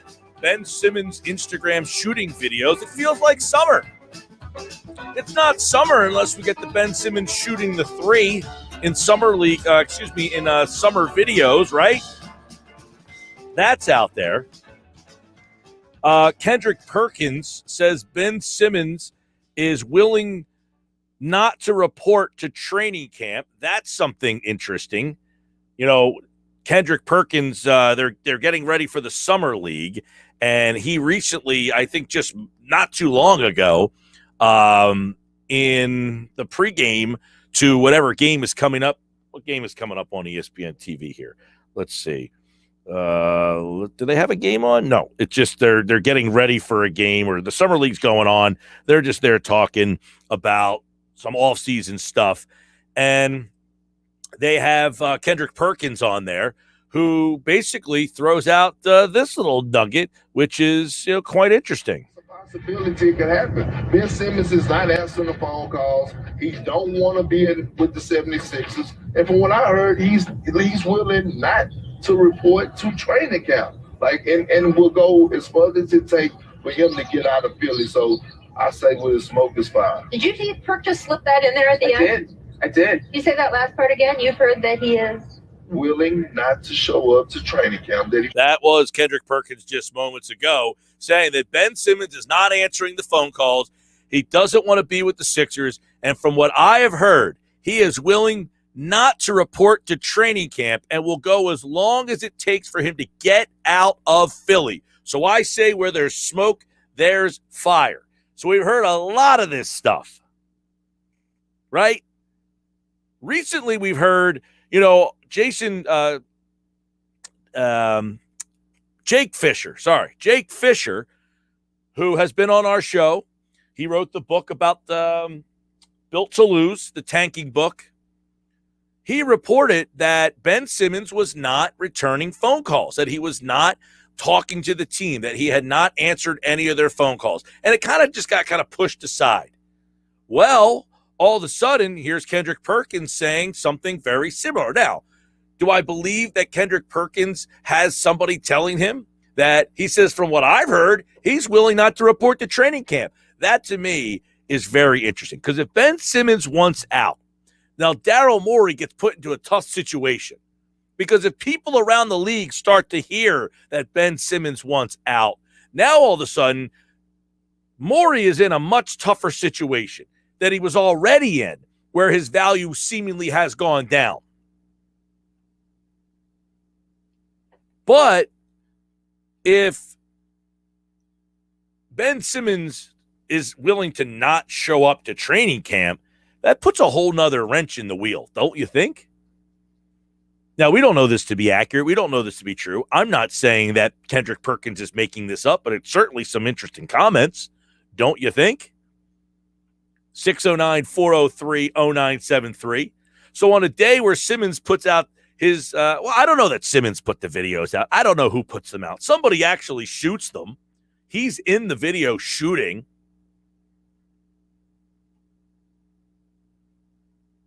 But at the same time, you have to ask yourself, all of this is kind of interestingly timed. Simmons puts out the shooting, or somebody puts out the Simmons shooting video. Today, Kendrick Perkins says, well, he's willing to not go to training camp. That's something, all right, that's an eye-opening thing there, because that's not something that we've heard yet, right? That's new information. That's a new wrench in the wheel. I also wonder if you are Daryl Morey and you hear that. Now, only Morey and the people there know where that relationship is. Has Morey, does he listen to that and start cracking up, laughing like, I just talked to Ben this morning? I don't know. We have no idea. But there are people who probably know, hey, Ben Simmons isn't returning the phone calls. Ben Simmons doesn't want to be in Philadelphia anymore. And if that's the case, Daryl Morey is in a tough situation all of a sudden. Because if other teams around the league start to hear that and start to kind of get the same information, hey, he doesn't want to be there anymore, they can offer even less. And that becomes a problem. Because you're already not liking what you've been offered, right? You're already not really thrilled with the offers that have come your way for Ben Simmons. So now you have these comments coming out from a former player in the league who has a pretty big platform.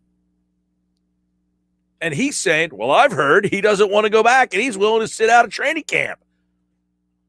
Uh-oh. Now this thing starts to get ugly. Right? Now this takes a little bit of a turn. Because if Ben Simmons now tells his side, I don't want to go back there, Daryl Morey has to possibly think about making a move here. Because before, I have said, I don't think he'll make a move to make the team different, just better. Because I believe Daryl Morey, Doc Rivers, and the Sixers do think and value what Simmons does, and they do think that they are a very good basketball team with him, that they just need to find a complement to the two of those guys. But if Ben Simmons says, I don't want to be there, now that makes things a lot different. Now that makes things just a little bit more itchy, if you will, for Daryl Morey. He was already in kind of a position of power, meaning he got some offers, he didn't like them, but he was okay with not liking them because he was fine with bringing Ben Simmons back. But now, hey, I'm hearing Ben Simmons doesn't want to go back there. All right, that's different. That changes things. Okay, we heard before, well, he's not answering the phone calls. All right. But now, that is a different scenario. That is a definitely, that adds another layer to the whole mix. 609-403-0973. Text board open. Download the free mobile app, Google Play. In the Apple Store, Google Play. Because you have to absolutely keep this into perspective. If Ben Simmons wants out and he sits out training camp, you have no flexibility. Right? You have no flexibility. The Ben Simmons trade talks certainly have gone all over the place. There's no question about it. They have been here, there, everywhere for the last month or so. And it has been evidently clear that the Sixers have shopped him. In fact, they've made offers. And that the Ben Simmons side of things is on board with them making offers. The Sixers have a high asking price, which they should. They both have welcomed a trade. But now reports surfacing that Simmons has broken off all contact kind of got swept under the rug a little bit. But the fact that Kendrick Perkins saying, hey, he doesn't want to come back and he's probably not going to go to training camp, that just upped the ante a whole heck of a lot. That just upped the ante to another level for Daryl Morey. Morey, if this is accurate, you're in a tough spot, pal. You're in a tough spot. 609-403-0973. 609-403-0973. That's the text board. You can get involved. Tell us what you think. Jeff Mosher on the Eagles coming up. Big weekend at Lincoln Financial Field. Who stood out? Who looked good? Who dropped off? Because there were a couple of stories over the weekend of that situation on who dropped off a little bit. But I think that news, the jump is on TV right now.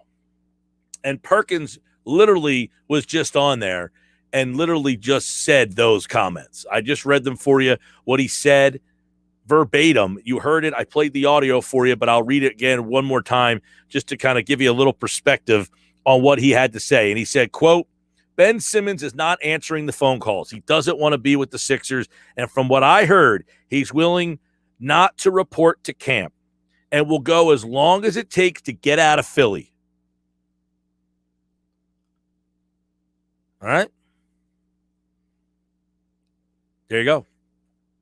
For more, go to 973ESPN.com. We've got the Sixers Summer League and offseason covered from our team of insiders.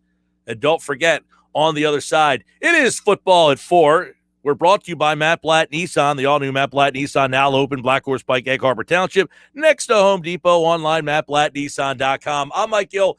This is the Sports Bash on 97.3 ESPN and the free mobile app. Download the app in the Apple Store or Google Play.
Make sure you take care of yourself, all right?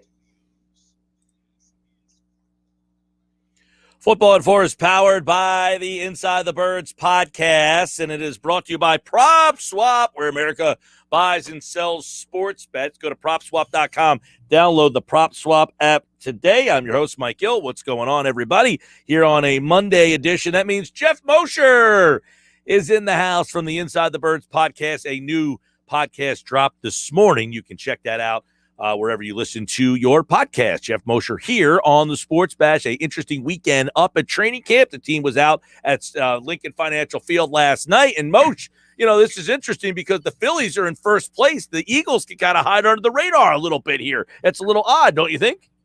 Yeah, I remember the discussion a couple of weeks ago was, hey, Eagles training camp about to start. They got a real chance now to steal all the headlines unless the Phillies do something. And apparently the Phillies have done something. So it's been cool to see. It's nice to have more than one team to follow in this town of crazy, passionate, rabid sports fans. You would ideally love all teams to be doing this well. Yeah, well, Ben Simmons put out a shooting video today, and apparently he's willing to not report. So the Sixers are right at the top of the list of things happening. They have a summer league game today. The Phillies are in first place, and here are the Eagles. Of course, Jeff, you guys have that covered better than everyone over at Inside the Birds. And, of course, your team of guys really checking out this weekend. And I guess last night you got a chance to really see Jalen Hurts for the first time in the 11-on-11 in an open field. So let's start with him and what you thought with Jalen Hurts last night. Listen, it's been an up and down camp for Jalen Hurts. There have been days where he's made some good throws. There are days where he's not been as good as they've wanted him to be. I don't want to say it's still early in camp, but they haven't played a preseason game yet. And we have a lot to learn about Jalen Hurts. As we talked about on the podcast today, Adam and I have pretty similar information on this, and that's that the coaches feel like he's doing okay.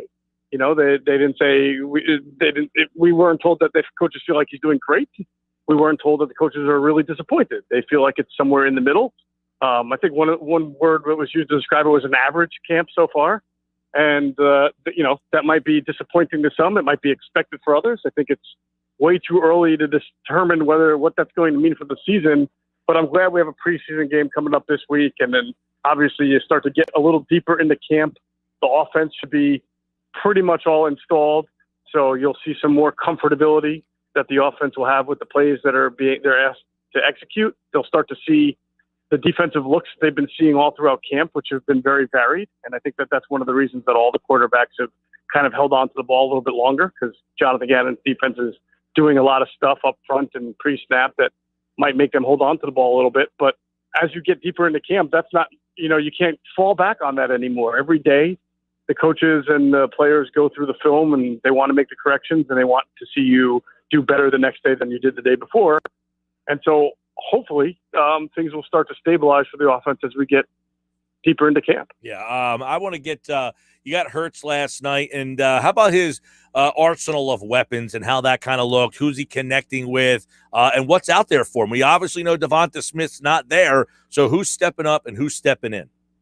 Well, certainly Quez Watkins, Mike, is a guy who's come and played the part. He was a sixth-round pick last year. I think a sixth-round pick last year. Didn't get really on the field until the end of the year, made some plays. He was kind of one of those guys who, just like John Hightower, they were drafted low because they had some character concerns, some maturity more than anything concerns, where they really dedicated to football. Is that their sole focus in life? And Quez Watkins was a guy who came on a little bit at the end of this year, had a slow start to camp because for whatever reason he was unable to complete his physical, and then he missed, I think, a day or two being on some kind of non-COVID injury type deal or non-COVID illness. But I thought when I've been there, he's had really nice plays. He seems to go get the ball well, starting to establish himself. It doesn't help John Hightower that he just now is week to week and suffering an injury. And with Devonta Smith already out and Jalen Reagor having a slow start to camp, I think Quez Watkins has been the one who's capitalized most on those opportunities. Even Greg Ward missed a few for first two, I think, camp practices with also a non-COVID illness. And so Quez Watkins, when you talk about after the first four, right, the first four being Devonta, Reagor, Fulgham, and Greg Ward, who's going to claim that fifth? You got to look at Quez Watkins right now as the guy who's rightfully claiming it based on merit. Yeah, and I was going to say, there was some talk last year, Moshe, about how deep that wide receiver class was, and that Hightower and Watkins normally would have been higher picks as well had the receiver class not been so deep. I mean, are we seeing that from their talent? Are these guys that don't look like 5th and 6th round picks? Well, I'm not sure 100%, Mike, on where they would have gone in other years too. I mean, I'm sure some teams may have had them ranked higher on talent. I know, as we've talked about on Inside the Birds, some teams saw both of them as not necessarily draftable players, not because of talent, but because of, again, the red flags on maturity or character. So you'll get that. You'll get some teams that don't care about that stuff. You'll get some teams that value it a lot more than others, and so you'll get kind of a spectrum there for the day 3 guys on where teams have them as opposed to which teams have them off the board altogether. So it'll be interesting to see what happens. I felt like this would be a big camp for Hightower to kind of get himself together and really show more consistency. And he was doing okay. Okay the first few days of camp. Not great, just okay. And then obviously getting hurt is a real big setback for him. We'll see how long he's going to be on the shelf for. But, with Watkins, again, if the talent is there and you can rectify your attitude and you can show that you're fully committed to go along with your talent, then sure, you start looking like a guy who could have been higher than your draft position, which right now looks like Quez Watkins. Last night I thought, I don't know if you think that the left tackle position has been put to rest, but Nick Sirianni did get asked, hey, Dillard was a first-round pick. Does that factor in? I thought he pretty much put that to rest, that is not going to factor in if you believe him. Well, I think you would have, first of all, we love Nick Sirianni, but it's really not his call, right? It's Howie Roseman's. But he does have input as far as he and Jeff Stoutland as far as who is going to be my starter. But as much of an ego as Howie Roseman might have, and we've talked about this, he wants the best player, even as GM. The GM wants the best player playing that position because that's best for the team. You're not going to put Andre Dillard out there if he's perpetually struggling and hurt and injured just because he's your first-round pick and then get your quarterback all messed up and your whole offense imploded. So I understand why Nick Sirianni says that. It's still Howie's decision, but I still think that it's a collaborative decision on what's best for the team. And right now, what's best for the team is Jordan Mailata playing left tackle. Seemingly by a long shot. And Mailata got all the snaps with the first team last night, correct? I believe he did. Yes. And it does appear that Dillard has more wrapping on his hand, and he's not on the injury report. But I remember when I was at practice, he got trucked a few times by Josh Sweat, went to the sideline, had his hand looked at. So maybe there's something there, but I'm not 100% sure that that's. In fact, I am 100%. That's not the reason why he's not playing well and Mailata is surging. Mailata is really playing well on his own, and it just comes at a time where Andre Dillard has yet to show that he's better for the position. I do think Dillard. I think Dillard came back with a better mental attitude. I don't think that was just lip service, and I do think he's physically bigger than, say, when he reported as a rookie. But I think coming from the system that he came in and, only being kind of a one type of player, kind of a finesse left tackle with good feet and not having that physical bruising, nasty attitude that's been ingrained in him for years and years, I think that's hurting him right now a lot. Jeff Mosher, football at 4. Eagles back at camp last night at Lincoln Financial Field. Over on the offensive line, too, it was Mailata Suopeta replacing Isaac Seumalo. Jack Driscoll was in for Brandon Brooks at that right guard spot with Lane Johnson there. Obviously, they're hoping Brooks and Seumalo are back and healthy and ready to go. But were you surprised that Driscoll was the first look in at that right guard spot? No, well, I mean, Matt Pryor was the first guy for a couple of days. That actually was the big surprise to me, that they went right back to Matt Pryor at right guard.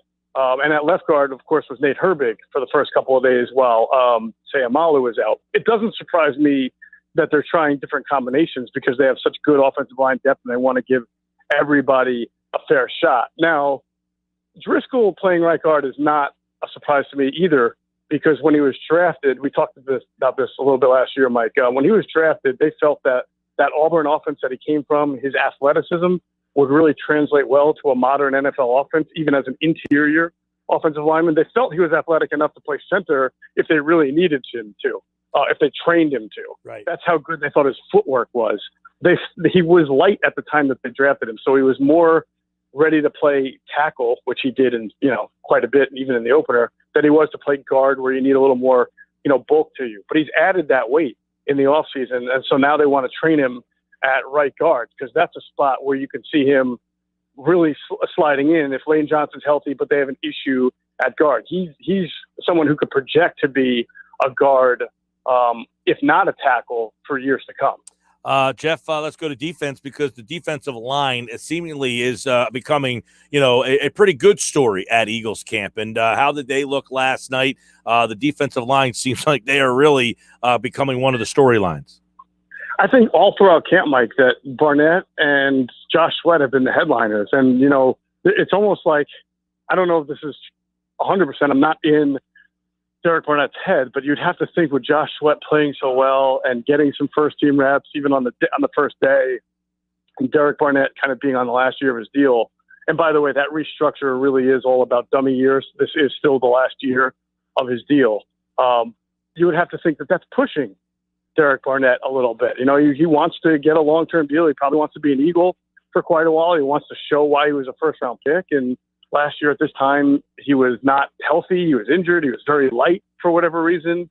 And this year he came back in the right shape. And what you're getting is the best of both worlds, right? You're getting a motivated Josh Sweat who also wants an extension and a new contract. And you're getting a motivated Derek Barnett. And that's been a great thing for the right side of that defensive line.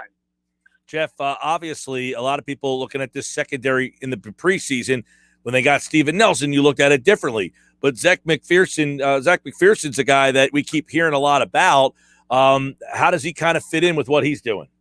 Yeah, so this is the position I'm most interested to see, Mike, how it performs in the preseason, especially Zach McPherson, because he's been doing a phenomenal job. He clearly has a nose for the ball, and he just like he did in college, he's got pass breakup skills. He's got a good jump on the ball. They like that about him, his athleticism. But he's also been doing most of this while running with the second and third teams.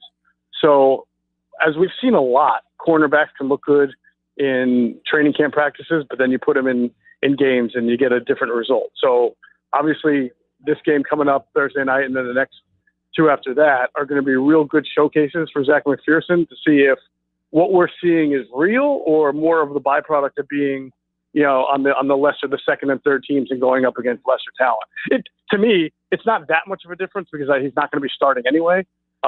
So, I mean, obviously if he struggles, it's a little bit disappointing. Yeah. If he plays well, you're happy, but you don't make a big deal of it either way because the plan should be to ease him into some kind of, sub-package rotation until he's ready to be a starter down the road. Let me ask you about this because when he got drafted, he was asked about inside or outside, and he said versatility. He even said that he could play safety if they wanted him to. Could he be pushing Maddox for the slot? I think they like what they're seeing right now from Avonte Maddox in the slot, but I suppose there's a shot that maybe, depending on how things go with Rodney McLeod, if they do have a need at safety, maybe what you see is Avonte Maddox go back to safety like he did his rookie year, and then you play Zach McPherson in the slot. The reason why Zach said that is because his last year at Texas Tech, he did rotate from inside to outside quite a bit, as opposed to his junior year where he played almost exclusively on the outside. I don't know what they saw that they really liked him on the inside a lot more as a senior. Probably that a lot of the, in a lot of the spread offenses, a lot of colleges put their best receiver in the inside to try to match him up against the worst corner. So maybe their idea was to put their best corner on the inside a lot against the best receiver. That's possibly what they did at Texas Tech. I don't know, but he does have a lot of that experience. And so whenever you can play the outside or the nickel on the inside, you can almost play like that safety spot. It depends on whether you're a box safety or a deep one, but you should be able to play either or as long as you're smart and intelligent and grasp what you're trying to do on the back end. Right. That'll be interesting to see what kind of preseason games he has and see how he performs against live competition and see if he gets into that role and gets into that job. What about the linebackers? Did we get any indication how they were used last night and the roles they might have on this team? Well, it was great to see Alex Singleton come back because the linebacker group really needed it. Obviously, it sucked that Jacoby Stevens got hurt after a couple of nice practices. It really sucks for Davion Taylor that he's week to week with that leg injury because this guy needed every single rep that he could get.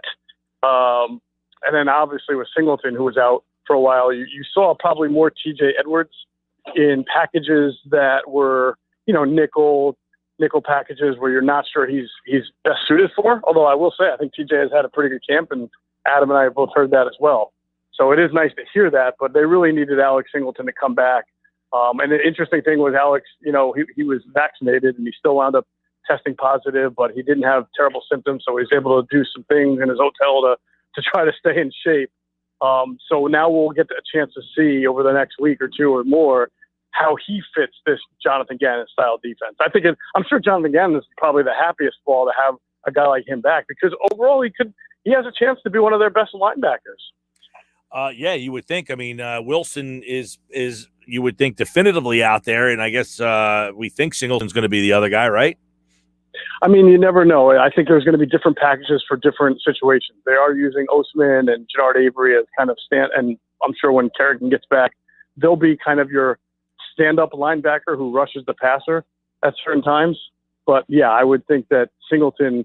See, Eric Wilson knows the defense, but I'm not sure he's as good of a tackler as Alex Singleton showed that he was last year. So as long as Alex Singleton remains an improving player, I think that JG will have no choice. I like how I'm calling him JG now, but I think Jonathan Gannon will have pretty much no choice but to figure out a way to get him on the field.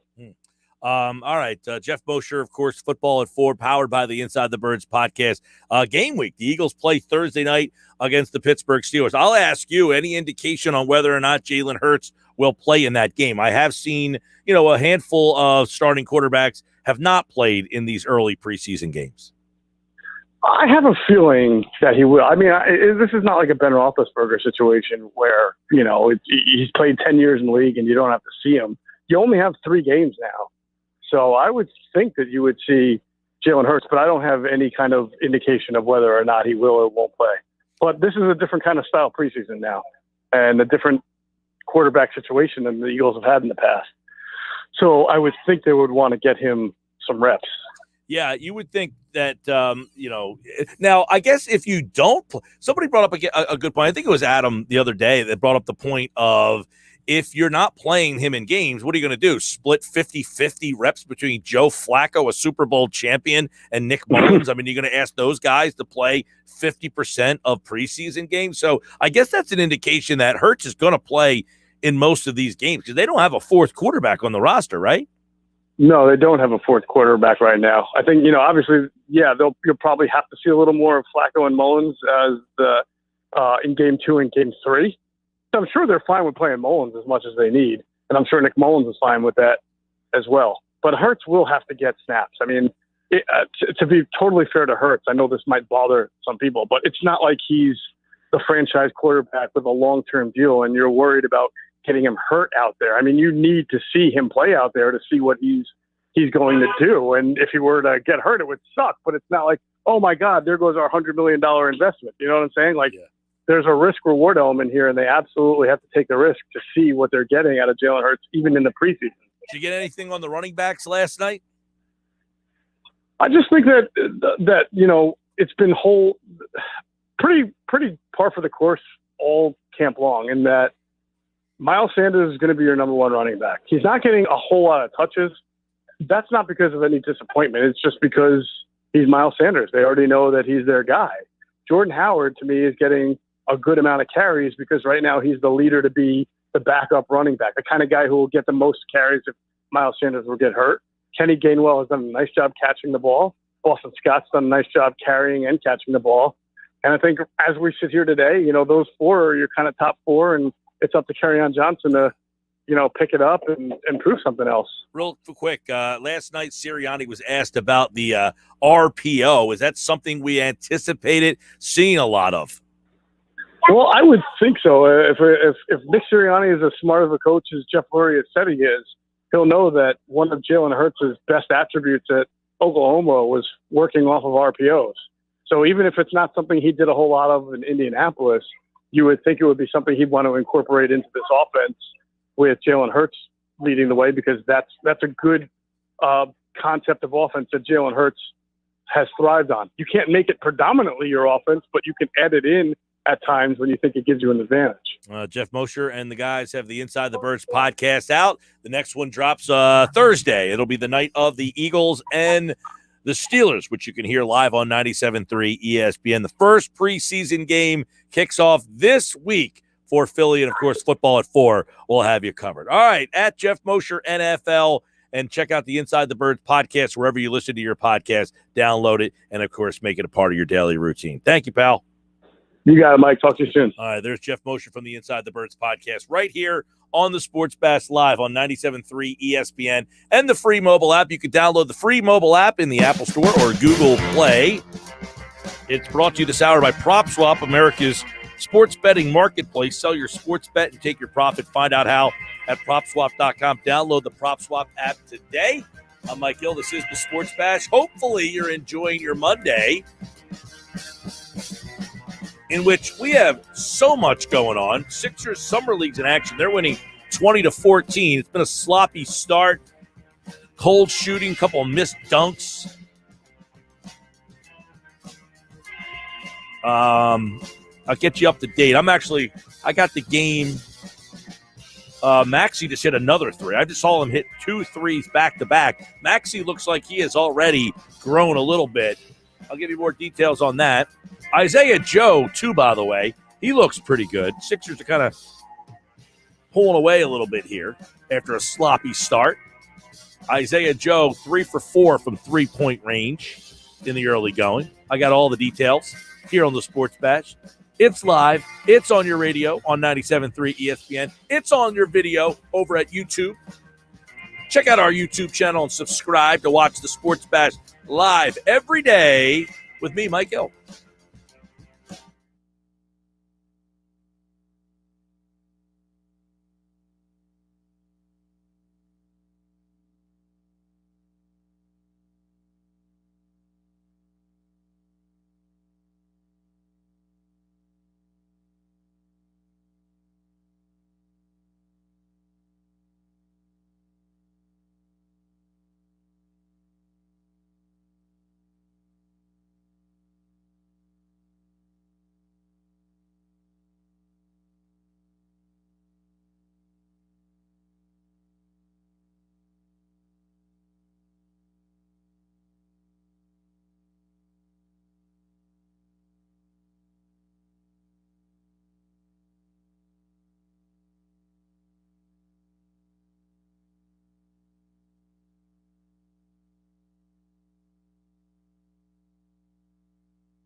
Sports Bash Live, 97.3 ESPN, the free mobile app. This hour brought to you by PropSwap, America's sports betting marketplace. Sell your sports bets, take your profit. Find out how at PropSwap.com. All right, here we go.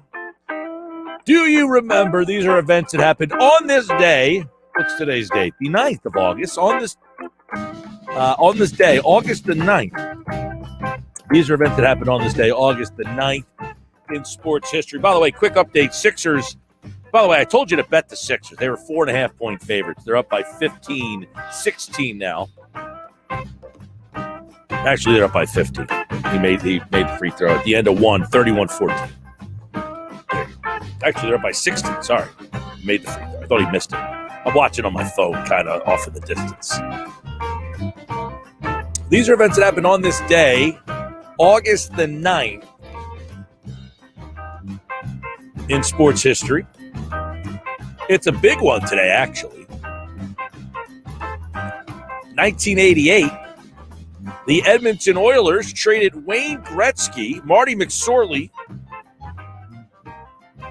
to the Los Angeles Kings for Jimmy Carson, Martin Gelanis, $15 million in cash, and first-round picks in 89, 91, and 93.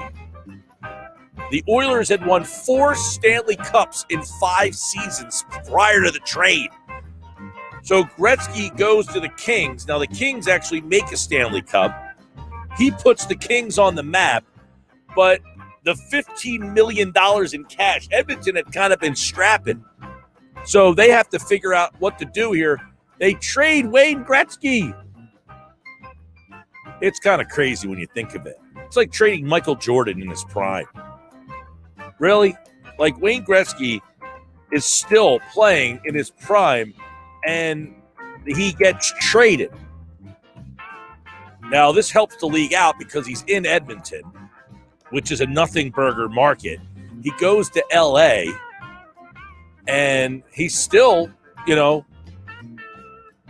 got it. Gretzky, keep in mind, he played in L.A. for 8 seasons. He has a statue of him out of the Staples Center. Think about that. This is Lakers country. And there's a hockey player out front of the Staples Center. That's how big Gretzky was in L.A.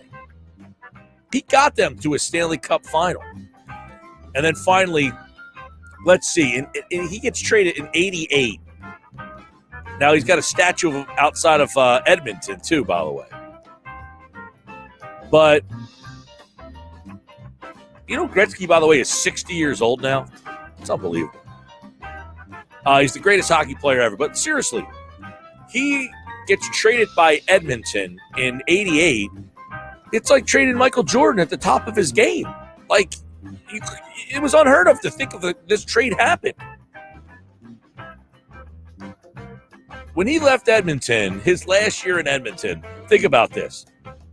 He played and had 149 points when he got traded his last year in Edmonton. He went to the Kings and scored 168 points. It's unheard of. People aren't doing that anymore. Are you kidding me? Gretzky had 114 assists his first year with the Kings. 54 goals, 114 assists. It was unbelievable. Like, on this day, that trade happened. Think about it. So, and the Edmonton Oilers, you can make a case, have never recovered. Right? They were the greatest franchise. They won 4 out of 5 Stanley Cups. You can make a case they've never recovered from that trade. I mean, it's shocking to kind of relive that whole situation. It was 2 hours after they won the Stanley Cup. 2 hours after they won the Stanley Cup. They win the cup, and he gets traded. Unbelievable. On this day, 1999, football returned to Cleveland after a 4-year hiatus as the new Browns played in the Hall of Fame game. They beat the Cowboys 20-17 in overtime. They moved from Cleveland to Baltimore. They became the Ravens. And then this is the new Browns. They came back with the same team, name, colors, uniform, everything. Now, the former Browns had a lot of heartbreak as well. They lost on the drive, the fumble. But on this day in 1999, football returned to Cleveland. On this day in 2017, a cat ran on the field at Busch Stadium with the Cardinals down 5-4 to the Royals in the 6th inning. However, the bases were loaded, and once the cat was caught, Yadier Molina hits a grand slam. And that cat became known as the Rally Cat. You remember that? Kansas City. That was back in like the good old Kansas City days there, right? I think they won was that the year that the Royals won the World Series? 2017? It was right around there, right? What year did Kansas City? I can't believe Kansas City won a World Series. 2015, so it was 2 years later. But they were in the World Series in 14 and 15. Think about that. The Kansas City Royals were in 2 World Series back-to-back. It just doesn't seem like... Think about the teams that have been in the World Series. The Nationals, the Rays, the Indians, the Royals, the Cubs won a World Series. Jeez, what kind of bizarro world are we living in?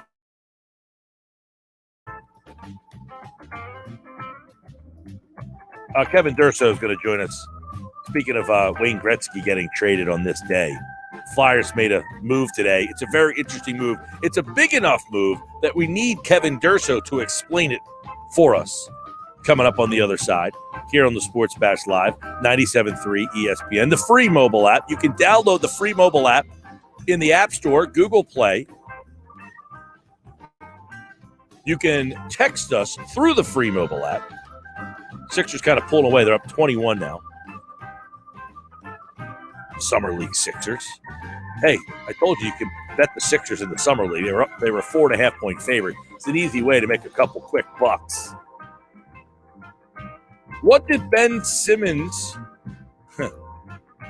What would Ben Simmons do to really tick you off? Well, he posted a video of himself shooting. You can check it out on our website, 973ESPN.com. He also said something, or somebody said something about Ben Simmons today that could change the whole complexion of the offseason. More at 973ESPN.com.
All right, 20 till the top of the hour here on a Monday. So much going on. Phillies in first place. Bob Wankel joins me in 20 minutes to discuss. We'll also continue to take a look at the Sixers Summer League. I got that action going on for you. They're up 20 on the Mavs.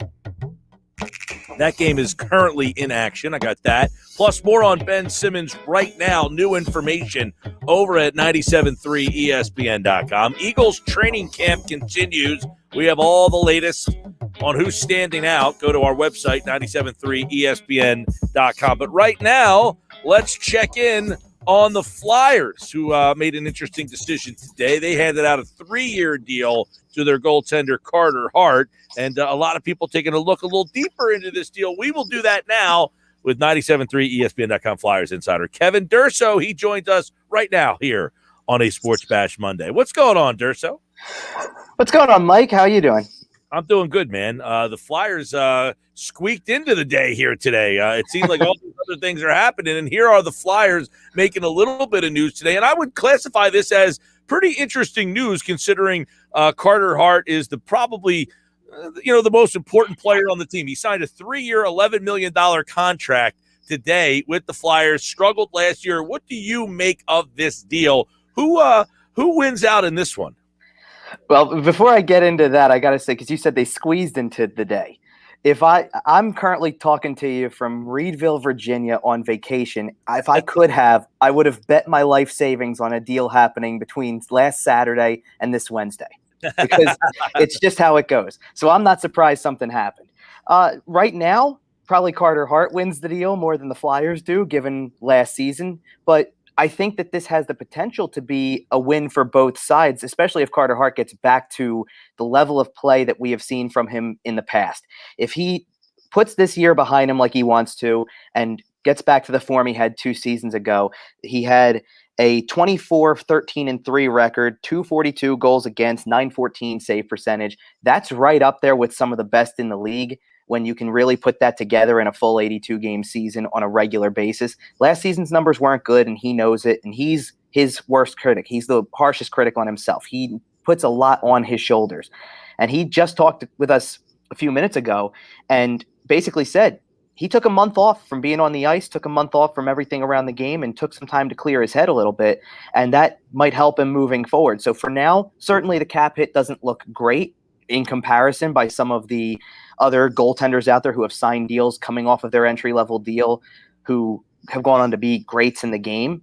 It's kind of on par, to be honest. I mean, even down to the Rangers just signed their goalie Igor Shesterkin to a deal today, and his cap hit is $5.65 million, and he has 43 starts in his career. Carter Hart has 95, and there's kind of a big difference. So there's a guy who gets a bigger cap hit for better performance so far, but you're taking the same kind of risk that he continues. You're putting the bet on Carter Hart in this case. This is the foundation of your success group. This is the foundation of any success your team has is on your goaltender. So you're putting the bet on Carter Hart at this cap hit that he's going to turn it around and be better. Yeah, I mean, so obviously he didn't have a great year last year. The numbers for him, 9, 11, and 5, 367 goals against, 877 save percentage in 27 games. He had to be shut down at the end of the year. Is it a little risky to sign him to with that type of 3-year deal?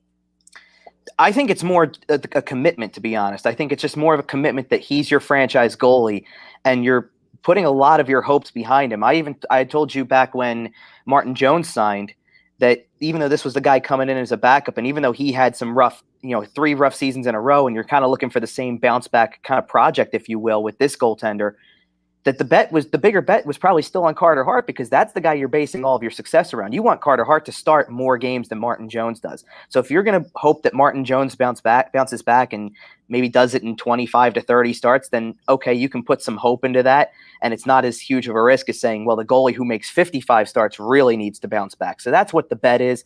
I think that this is a commitment to Carter Hart. And he even said it's nice to know that an organization trusts you and believes in you. And now he's got to go out and do the job. And that's what this is about now. He's got the commitment from the team, and he's got to go out and show that the first 2 seasons of his career that we saw are the real Carter Hart and the guy who we've come to expect to be in between the pipes for the Flyers for the years to come. Now, if he goes back to the guy that we saw in the previous season, this turns out to be a great deal for the Flyers, no? Oh, absolutely. If he bounces back to that form, then absolutely. And there's been an emphasis this entire offseason on giving him probably more of a support system, better defensive coverage, more structure in front of him. That's what they had 2 years ago. They had defensive structure. They had veteran leadership. They had guys playing for each other. The room was really tight. They were a fun group to watch, and that's why they had success. And Carter Hart's numbers just kept getting better and better because of that. And then last season, you watched all of it disappear. No structure. One guy on the defensive side leaves and leadership's gone, and it seems like accountability's gone, and all these other things that go in the way of things. And big part of it too was Carter Hart's confidence kept taking hits, and because of that, his performance continued to suffer as a result. So now I think you set yourself up for hopefully giving him a better team in front of him so he can do what he does best and not have to try to be Superman in goal basically and do it all, and can just focus on his job and trying to make routine saves and make it much easier on himself, because that's how he built the foundation of what he's done in those first 2 seasons of his career as opposed to this last one that we just saw. Yeah, I mean, you look at what happened to him last year, a little bit of it, I guess it's twofold. Some of it has to do with the fact that the defense in front of him was not very good. Do you think that is the bigger reason why the numbers were what I read just a moment ago? It's definitely a big part of it. I would say that the other key factor that comes into that as well is the lack of practice time they had, because especially for a goaltender, if you're struggling and you really want to try to clear your mind and get some focus, they tried to do this. They tried to give Brian Elliott a few extra starts in there to see if they could get Carter Hart some extra time in practice to clear his head a little bit, to just focus on certain areas. And they ultimately had to throw him back in 2 starts later, because that's the way that it kind of went with having Brian Elliott as your starter. Now they're going to try to give him, not only that, I mean, he cited too in his press conference, they're going to have 6 preseason games, which they did not have last season. They're going to have a full 3-week training camp. They're going to have a lot of time to get ready for the season and kind of get all of these things worked out. He's having, by his account anyway, an excellent offseason in terms of working on some areas and trying to just get more ice time. I think that all of those things played a factor. He's not a guy for excuses, so he's not going to sit there and tell us that all of that was the problem, but I think that that was a key problem for him. And now these reinforcements on the blue line, in addition to all of the other things that come into play now that they're kind of going to go back to more of a normal season structure, should certainly help him. Yeah, I guess the improvements that they have made in front of him, right, should help him get him in the right direction. Yeah, and like I said, this is very clearly them backing Carter Hart at this point. They're not saying, look at last season and we've got to find a new solution there too. I mean, if that was the case, they probably would have signed somebody who challenges him even more than Martin Jones does as a starter.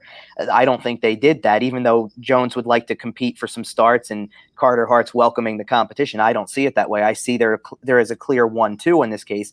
And by doing that, you've made changes that reflect that he's your franchise goalie and put more emphasis on getting him help. And I think a lot of these veteran guys and these leaders we've talked about, Cam Atkinson at the forward position, who plays a really strong penalty kill game, which can only help Carter Hart on the back end there. The other defensemen, Ryan Ellis, Rasmus Ristolainen, Keith Yandel, these guys collectively are at least new faces. And I know we've talked about Ristolainen before as kind of this polarizing figure when it comes to defensive play, but the other two certainly can, as veterans, can just help calm him down a little bit or help him stay focused on the task. And they're all, by all accounts, they all can move the puck pretty well. So they can do some of that things where it maybe helps them defend less, as Chuck Fletcher said, defending less and maybe keeping some things out of their own zone. So this way the workload isn't too overwhelming for Carter Hart. It's not drastically overwhelming where he's got to face this wealth of shots against and he's not making saves, because, the save percentage just evens itself out after a while. When you're making 88% of your saves and facing 35, 40 shots a game, you're going to give up 5 or 6 goals. That's just the way the math works. So hopefully they can get back to what they had 2 seasons ago, which was they were averaging giving up maybe 25 shots a game, something in that range. You give up, you make 90% of your saves, you're giving up 1 or 2 goals a night, and that's it. And you have a great chance to win every single time when that happens. Now, Carter Hart said today that they have targeted certain areas where he needs improvement. He didn't want to say where they are, but where are they? Well, glove hand side would be one of them for sure, because he got beat to the high glove an awful lot last season.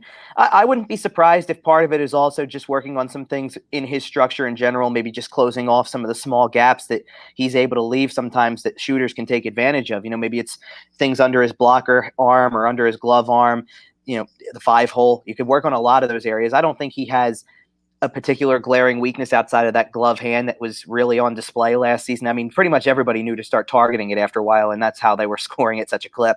But I think that he could work on pretty much just about everything, but that's definitely one of the areas I would say that he targeted specifically. All right. So what is now left to do for the Flyers this offseason? Are more moves up their sleeves, or are we kind of looking at a finished product leading into training camp? Well, the one move that's really left that I can say with certainty is Travis Sanheim needs a contract. The team filed for arbitration in the recent days. That hearing is set for August 26th. Personally, now that you've got the Carter Hart deal out of the way, I don't see it making it to August 26th. I think they'll have a deal in place before then at some point. It's just a matter of getting all of that finalized. They have approximately $4 to $5 million in cap space still left to sign Sanheim. And right now, I mean, if you went and looked at Cap Friendly, which is a great resource that people use to kind of see what cap space is like, it's going to say $4 million. That's not entirely the case. There's a forward on there who's on the cap right now who will probably be in the AHL when the season begins. So you can probably assume $4.5 to $5 million is what they have. So they've got to make a deal with Travis Sanheim. And then from there, I've been asked a few questions on Twitter about it too. Are they going to try to look forward beyond this season and to next offseason with guys who have expiring contracts? And I just don't know that we're going to see that much. I mean, if they're going to target anybody, they'll look at and see if they can do the year-ahead extension on Sean Couturier or Claude Giroux, perhaps. But I think that this year is really kind of a we'll-see kind of year. They're going to wait and see what all of these new pieces do for the existing pieces that they had, how it all blends together, how it all works, and then kind of see if they continue on this path, whether they continue on making further changes or whether they kind of bring back a lot of the same guys because of that fact. I mean, you saw a lot of their deals for new players. Martin Jones, Ristolainen's got a year left. Yandel was a one-year deal. Nate Thompson was a one-year deal. These are one-year kind of we'll see how this goes, and we can adjust down the line if a young player is ready to go or if they decide to go a different direction after this season. They don't have many long-term commitments. In fact, if Sanheim signs a multi-year deal like I think he will out of this pending restricted free agent status that he has, the Flyers only have 10 players signed beyond this season. So they're good. They're setting themselves up for a very busy offseason next year. It just depends on whether a lot of these players that we see on the ice next season are departing or if they're going to come back on new deals because it was such a success. All right. Well, the big news today is Carter Hart signs a 3-year, $11.9 million contract. This one could be a risky one or it could prove to be a great deal depending on which Carter Hart we get. And I guess that remains to be seen. There was he had been talking to a sports psychologist for years, right? And he has stopped doing that. I believe so. That's what I've heard as well. He mentioned in his press conference today, he's mentioned how he's working. He's got Kim Dillabaugh, who is the goalie coach for the Flyers, who he works with during the season. And then he works with a goalie coach in Edmonton outside of, when he's home in the summertime. And he's really been able to, I think he was in Philly a lot last offseason, to be honest. And now he's been able to go home. He's talked about seeing friends and family. He's talked about being able to kind of take that pause that he needed to mentally before getting back on the ice. But he did mention that both goalie coaches, the one with the Flyers and the one personally for him at home, are on the same page with what they're trying to work on and how the workload should be. So he's got that working for him right now for sure. I do find it ironic. I mentioned his home in Edmonton. You were just talking about the Gretzky story. So it's really funny that we're talking about an Edmonton kid signing a contract on the same day that Gretzky was traded. Yep, that happened on this day, 1988. And by the way, a listener tweeted at me that Edmonton ended up winning a Stanley Cup. Yes, they did. Yes, they did. 1990, yes. 1990, yes. I forgot about that. And then and I did mention, though, that they were in some financial problems. That's why they had to make the trade for the $15 million, because the owner had some financial issues. Right. So they needed that money. They win another cup, but have been pretty much since that cup in 90 down the toilet. Yeah. They're getting there, though. Yeah, I mean, they've got a lot of talent. There's no question. They've got talented players. They got probably the best player in the world right now in Connor McDavid. But, one player doesn't win you the Stanley Cup. That team that Gretzky got traded off of that eventually won again in 1990 had a lot of Hall of Famers on that team. When you think about who stuck around beyond that 88 season, Mark Messier and Paul Coffey and guys like that. 30 seconds. Does Eichel get traded? Yes. Yeah?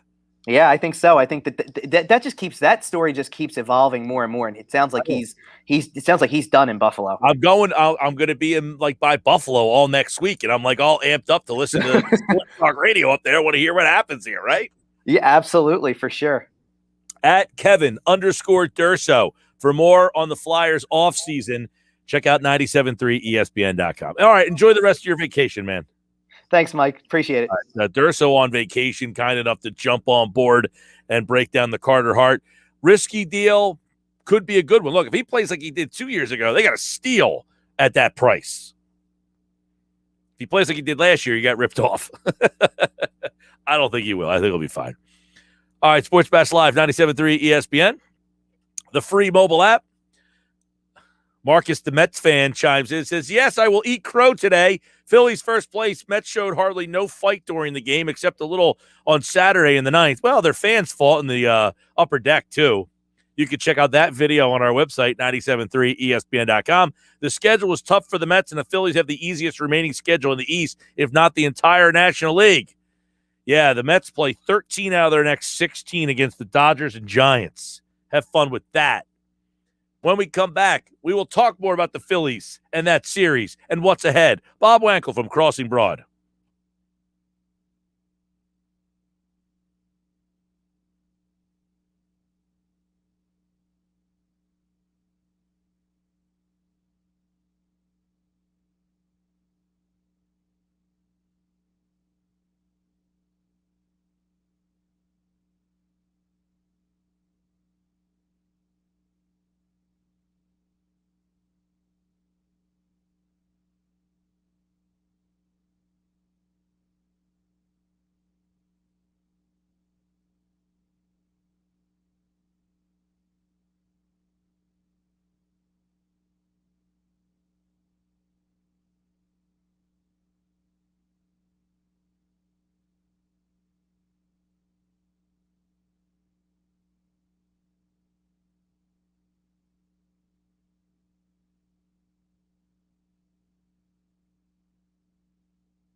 First place Phillies, yes. The atmosphere was back at Citizens Bank Park. It's like the first time in probably, 10 years that we saw it like that at Citizens Bank Park. Bob Wankel crossing Broad, Phillies in first place. Not only in first place, with a little room, a little separation. The Mets are in third place now, 2.5 back. The Braves actually are in second place, just 2 games behind the Phils.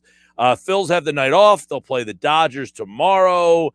The Mets have a stretch coming up, Bob, where they play 13 out of 16 against the Dodgers or Giants.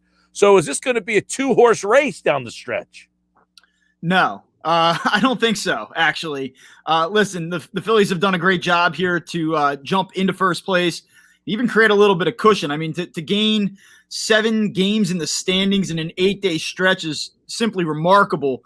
But even with the Mets' upcoming schedule, the Phillies have a little bit of a tough road ahead of them here in the short term as well. And despite how well they've played, they are still a flawed team. 1 week of good baseball, really good baseball, does not completely wipe away 4+ months of mediocre baseball. And so to think that the Phillies are just going to run away with this thing now and separate from the Mets entirely, as bad as New York has played, I think is unrealistic. I still think that all 3 of these teams will be down, going in it together down the stretch.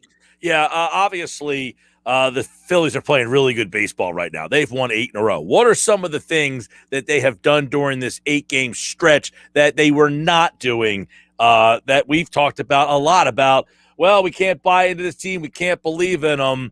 What has changed over the 8-game stretch?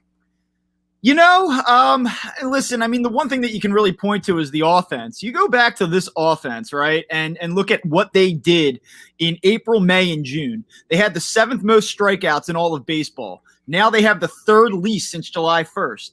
They were middle of the pack in terms of home runs. They've hit the most home runs in baseball since July 1st. You look at their OPS as a team since July 1st, second best in baseball. And it's weird because, they've had games where they've struggled offensively. But by and large, right now, what they're getting is someone stepping up and taking care of business what needs to be taken care of on a night-to-night basis. It seems like you're just getting a different guy every night, kind of 3 different guys carrying the load game to game, and that's something that they've not really had happen with any consistency whatsoever for the first few months of the season. They still don't play very good defense, right? I mean, and in the end, that could be the biggest Achilles heel here, but the starting pitching, if they can get Eflin back with those 5 guys, you got to feel pretty good about that. I was talking about this earlier. If any team should know, if you're in the playoffs, you've got a shot. I mean, they lost to the Giants and Cardinals in back-to-back years where they were clearly the better team in the regular season. If you have the pitching and you get into a series, this team would be kind of interesting. Yeah, I think so. And right now, I mean, it looks like they would match up with Milwaukee if they were to win the National League East. It certainly looks like the Brewers are going to win the Central. And if that's the case, I mean, Milwaukee's been a little bit better themselves offensively lately, but still not a team that hits a ton. They have 2-3 very good starting pitchers at the top of the rotation, and they have Josh Hader in the back of the bullpen. It's a good team, but it's not a team. It wouldn't be a David versus Goliath scenario for the Phillies by any stretch of the imagination. So, you have an opportunity to get in, and things can get weird. And all of a sudden you find yourselves in an NLCS. And I mean, even if the Phillies don't advance beyond that, considering recent history, that would be a heck of a season for this team. Right. I mean, you look at where this team was for the last X amount of years and where they are right now. I mean, the fact if they just got into a playoff series and then won one, I mean, that would be a massive win for the organization moving forward. Somebody texted in earlier and said, I don't even, they're concerned that if they win, that would make them kind of bring this team and keep them together. Do you see that kind of situation?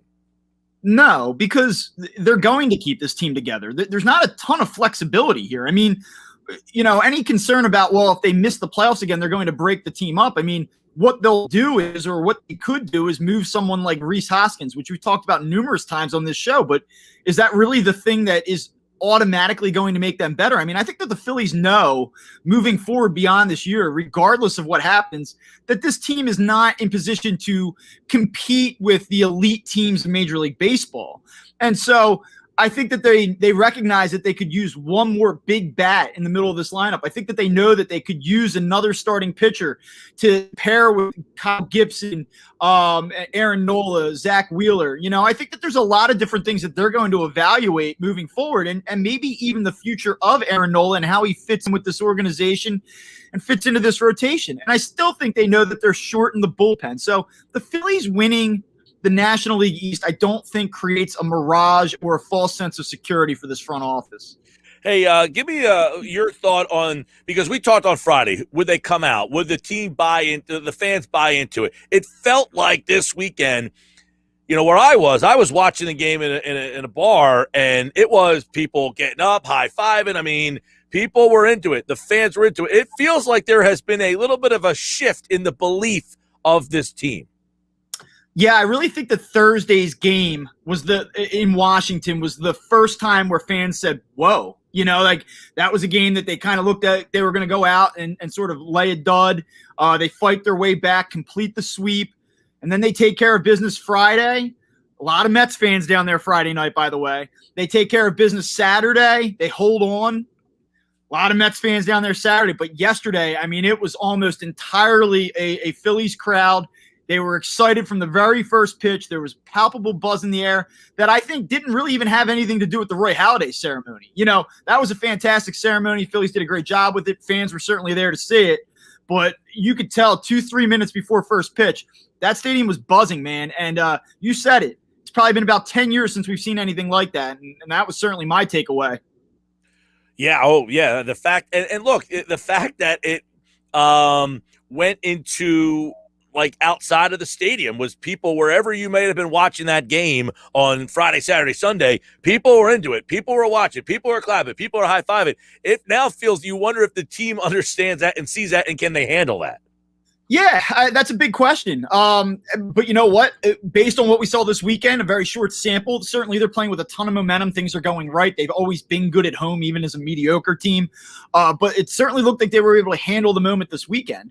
And, one thing that I've been very critical with this team is that I said they kind of lack a killer instinct. They aren't really good at kind of stepping on opponents' throats when they're down. And we saw them do that to a team this week that had a 4.5 game lead on them 8 days ago.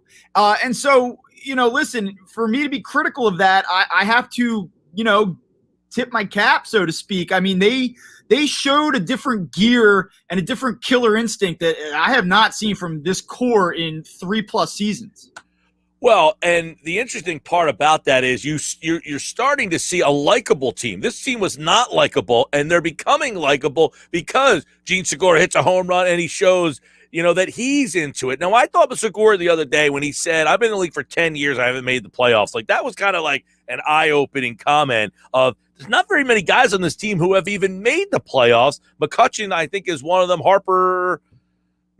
Did Harper make the playoffs? They made it once. They didn't get out of that. He was on that team with Strasburg when they didn't pitch him. But they don't have a lot, they don't have a lot of playoff experience on this team. No, they don't. And that is the value of the Phillies making a postseason run. You want guys to play in important games, have some success in important games, kind of create some belief, and some experience in those types of situations. And when you look up and down this roster and see how little of it they have, I think that the experience, even if it doesn't result in a World Series appearance or even if it doesn't result in an NLCS appearance, I think can be extremely valuable for a team moving forward, even though this isn't a particularly young team by nature. It's still a young team in terms of experience and postseason play.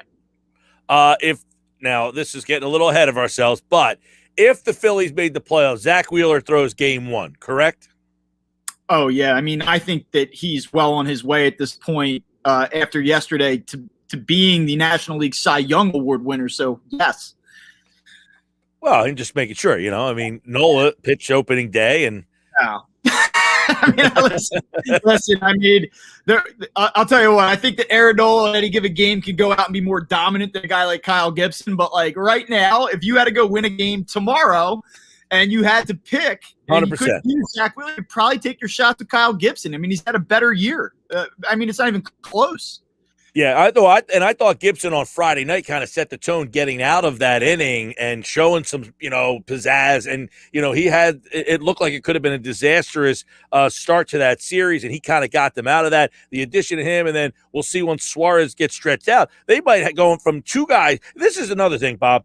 The fact that they got rid of the Velasquez, Moore, Anderson, those three, you can watch all 5 nights now and feel you got a shot to win. You went into 2 nights thinking we are losing tonight. Yeah, and listen, I mean, they do have some complications here because we still don't have a firm timeline on Zach Eflin. I think the hope is that he returns at some point later this month or maybe in the beginning of September, but he's been out for such an extended period of time now that even when he throws a bullpen, the next hurdle will probably be at least 1 rehab start. So we don't really know what Zach Eflin's status is. Ranger Suarez has been good in very limited amounts of innings as a starter both times through the rotation, but they're going to run into a problem likely this weekend, assuming they use the day off in the rotation and skip the day off there. Chase Anderson's on the IL, and not that that's some huge loss, but they're probably going to have to either do a pure bullpen game or use some combination of Vince Velasquez should he come off the IL. I saw him throwing this weekend in the bullpen, so he's coming back. I know you're excited. Utter dejection. Or do they go back to Matt Moore and maybe take that start this weekend? So we'll see. I mean, we're not quite out of the Anderson, Moore, Velasquez woods yet in terms of the rotation. Well, with the off day today, could they not go back to Wheeler in the last game of the Dodgers? What's today? Monday? Oh, he threw yesterday. Could they pitch him on, Thursday? So they're going to go Nola. They're going to go Nola on Tuesday. They'll come back with Gibson on Wednesday. And right now they haven't announced the starter for Thursday's game. In theory, they could come back with Ranger Suarez on Thursday. And then they can come back with Wheeler to open the Cincinnati series on Friday. But then Saturday is the issue. That would be somebody on short rest. So I think they're going to kind of have their luck run out come the middle of the Cincinnati series. They're going to have to fill that rotation spot somehow. Yeah, but I mean, you take especially if you've split the first 2 games with the Dodgers, you got to take your best shot there, right? Oh, yeah, for sure. I mean, listen, the Phillies need to make sure, if nothing else, and listen, after they rattle off 8 straight, everyone's talking playoffs. Like, I don't want to lower the expectations to the point where you say they've just got to win 1. But, I mean, they really just have to make sure that they don't run into a total disaster this week against the Dodgers. They need 1, and tomorrow night's going to be very difficult with Max Scherzer on the mound, who they've had a heck of a time with this season, going up against Aaron Nola, who, if we're being honest here, you just don't know what you're going to get from him in start to start. Well, they lucked out by Buehler going yesterday. They sure avoided him, right? They sure did. Yep. Well, are you watching this series as how do they stack up? Or we know the Dodgers are better than them. That's not a debate. But where are you on the pantheon? Yeah, I mean, a little bit. I mean, if the Dodgers come out and overwhelm the Phillies for 3 straight games this week, I think that's going to throw some cold water on the excitement. But I don't think that you can walk away from this series no matter what happens. I mean, heck, even if the Phillies sweep this series, I mean, people will be going crazy. Yeah. I don't think that you can come Thursday night objectively take a step back and say, oh, well, this team's better than the Los Angeles Dodgers. They're not. No. But that's the thing with baseball, right, Mike? I mean, I'm not talking 100%. about.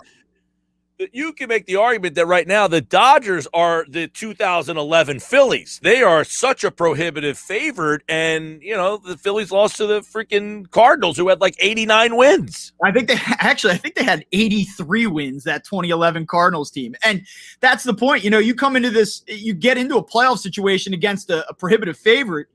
I mean, listen, you're not talking about the current 2021 Washington Nationals going up against the Dodgers here. The Phillies have some guns. They have some elite level players. And if those guys can rev it up for a short series, anything really truly is possible. But listen, that's getting a little bit ahead of things here. There is a long way to go. But I do think, like we've said, and even when things were going really poorly for this team, they're going to be there at the end of September. Can they finish the deal? And that's going to be the question. Yeah, and obviously the Phillies, Harper. What has changed with Harper in your mind that has him? This is one of the best we've seen him go, period. I just think that he's on such a hot stretch right now that he's not trying to do too much. Like, I think that he sees that and listen, they've had injuries, and I know it's kind of crazy. They've done it with a number of part-time players in the lineup on a daily basis, but I really think that he's just not pressing at this point. He's not trying to do too much. He's not trying to hit 2 home runs every single game. I mean, there's so many times where he works walks. He'll single. He'll slap balls between this, third base and second base, and he's hitting against the shift. I mean, he's just doing it all right now, and he's so locked in. And to be honest with you, I don't want to oversimplify, but I think that he's probably feeling a little bit better in terms of his overall health than he has at other points this season. He's been, for my money, one of the 5 best players in Major League Baseball from an offensive standpoint this season, and the numbers don't lie. I mean, he's been that good. Bob Wankel crossing broad. Phillies off tonight. Dodgers tomorrow. 3-game set. No Mets tonight. They are playing the Nationals before they go through a brutal stretch coming up. I mean, they are 13 out of 16 against the Dodgers and San Fran. They go out there to play a West Coast swing against those two, and their offense is pitiful, man. Pitiful. I don't know. You said you think it might be a 3-teamer. I don't know. I think that Met team might just kind of fade away. They just don't have the horses in my estimation, man. I just look at their lineup and can't believe guys like Michael Conforto have struggled the way that they have. I mean, this is a player that has had a multi-season track record of being one of the better offensive players in the National League. And right now, he's completely lost. And the one thing that jumped out at you watching the Mets this weekend is that they cannot hit fastballs right now. And I have no idea why that's the case, but they're just getting their doors blown off at the plate by, anything that's 94 plus up and down the lineup. It's unbelievable to watch. But that being said, the back end of the Mets bullpen still remains fairly solid. If they get Jacob deGrom back before this thing gets out of hand, which is a big if, that's going to obviously provide a boost. But they've got to hang on for dear life here over the next 10 days. And if they don't take care of business at home this week against a really bad Nationals team, they are in a world of trouble. But as for Atlanta, that's a team that made a lot of moves at the deadline, sort of reinvented itself. They're playing with a lot of energy right now. And, we'll see what happens with them. I think one other thing. All right, McCutchen, what's going on there? I think that the sense is that he's getting close. I watched him work out on the field before yesterday's game, and he was moving around pretty well, doing cone drills and side-to-side agility type exercises, and he didn't look too limited. So I would expect that Andrew McCutchen will be available to come off the IL as soon as his stint is up.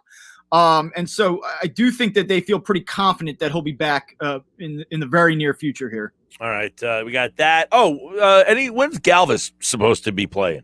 Freddie Galvis is taking ground balls pregame. We saw him working out a couple times, both on Saturday and Sunday pregame. I think the expectation is that you'll see Galvis come back in the next 7 to 10 days. He may need a couple games at Lehigh Valley or at Reading to work his way back because he's been out since the very end of June. So you're talking about basically a 7-week stretch by the time he comes back. And then the question really is about Rhys Hoskins. That's Rhys Hoskins is the scary one. You don't really know what's going on there. He misses a big series against the Mets. I don't believe will play tomorrow night with Max Scherzer in the lineup. That would be 5 straight days where he's been out. If they can't get him back and they don't believe that he's going to be ready to go in this Dodger series, he's probably going to head to the IL. Right, retroactive. Yeah. So I think that's what they're looking at there. So you kind of have to hold your breath. And I know Odubel Herrera was a late scratch before yesterday's game with an Achilles injury that I think he's kind of been dealing with, just general soreness. I don't think that's overly serious is the sense that I get at this point. Yeah, it'll be interesting, too, because if you are in a situation where Hoskins misses time, do you move Bohm to play first and Galvis play some third or Tyrese? So you got to play someone else at third when Gibson pitches, right? Yeah, you want someone else to play third base when Kyle Gibson's on the mound. Like pairing Didi Gregorius, who's a substandard defensive shortstop at this point in his career, and Alec Bohm, and you saw his adventures this weekend. It's a recipe for a disaster. But, again, by the time Galvis gets back, you would hope Hoskins is back. So that will give you a little bit of flexibility on the left side. Maybe you try to get an early lead, play to your offensive strengths, and then use Galvis as a defensive replacement. They have some options. They do. This team is getting interesting. I mean, we had some interesting conversations a month ago. It looked terrible. It looked bleak, and here they are all of a sudden. Again, are they the favorite to win the World Series? No. But this division, it's like the NFC East a couple of years ago, and then the Eagles got in, and then the double doink happened. Could follow same suit, brother. Yeah, it reminds me of the 09 World Series with Alex Rodriguez, right? Off the camera well. That's the equivalent to the baseball doink. So maybe the baseball gods will smile on the Phillies here if they get in. All right. Well, I will not be here Friday. I will not see you then. So good talking to you, man. By Friday, it'll be what? Philly? Who they play after the Dodgers? Reds, who are no joke, man. That team can swing it. So. They can hit. Yeah. All right, man. Well, I am off Thursday, Friday. I won't be back till the 23rd. Wow. So Phillies get good and then you disappear for 2 weeks. Unbelievable. Hey, hopefully I can follow suit, man. If I get home and tell you I won the World Series, that'd be pretty neat. And then there you go. Yeah. Best of luck to you. Be following along with that. So.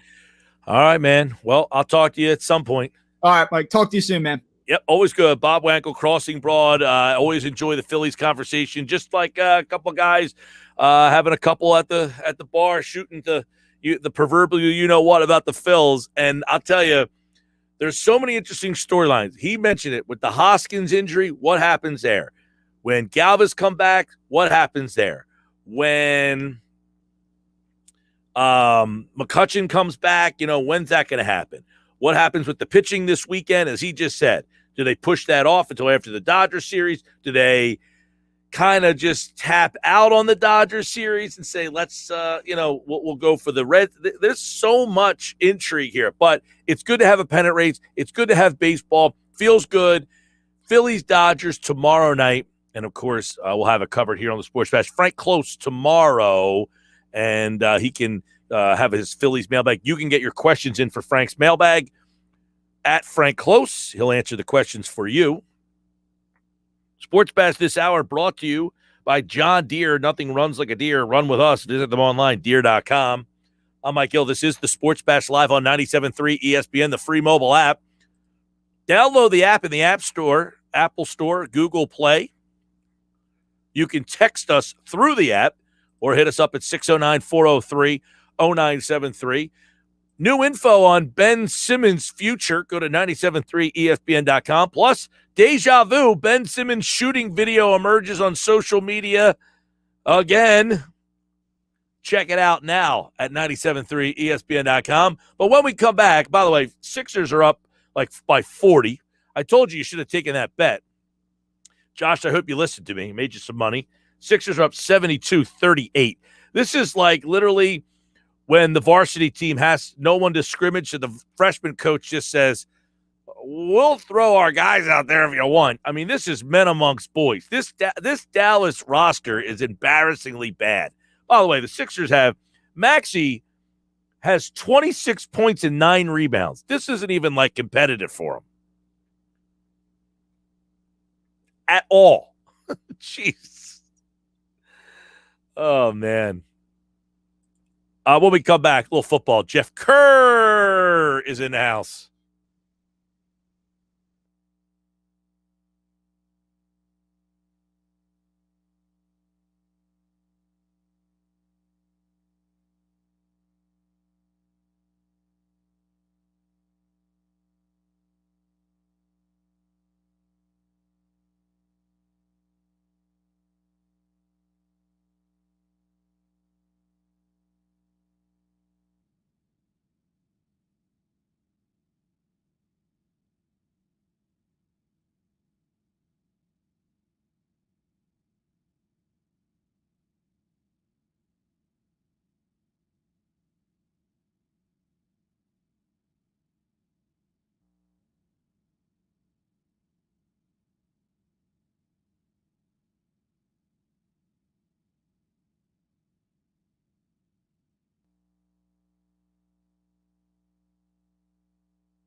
All right, back on a Monday. So much happening. The Summer League Sixers, by the way, I told you to bet that. They're winning by 43. It's 73-40. The spread was 4. That was my pick of the day. I'm hitting that one, I think, Jeff Kerr. Sports Bash Live, 97.3 ES. I'm betting Summer League basketball. Now, this was a mismatch. I mean, that Dallas roster would lose to Division I basketball teams.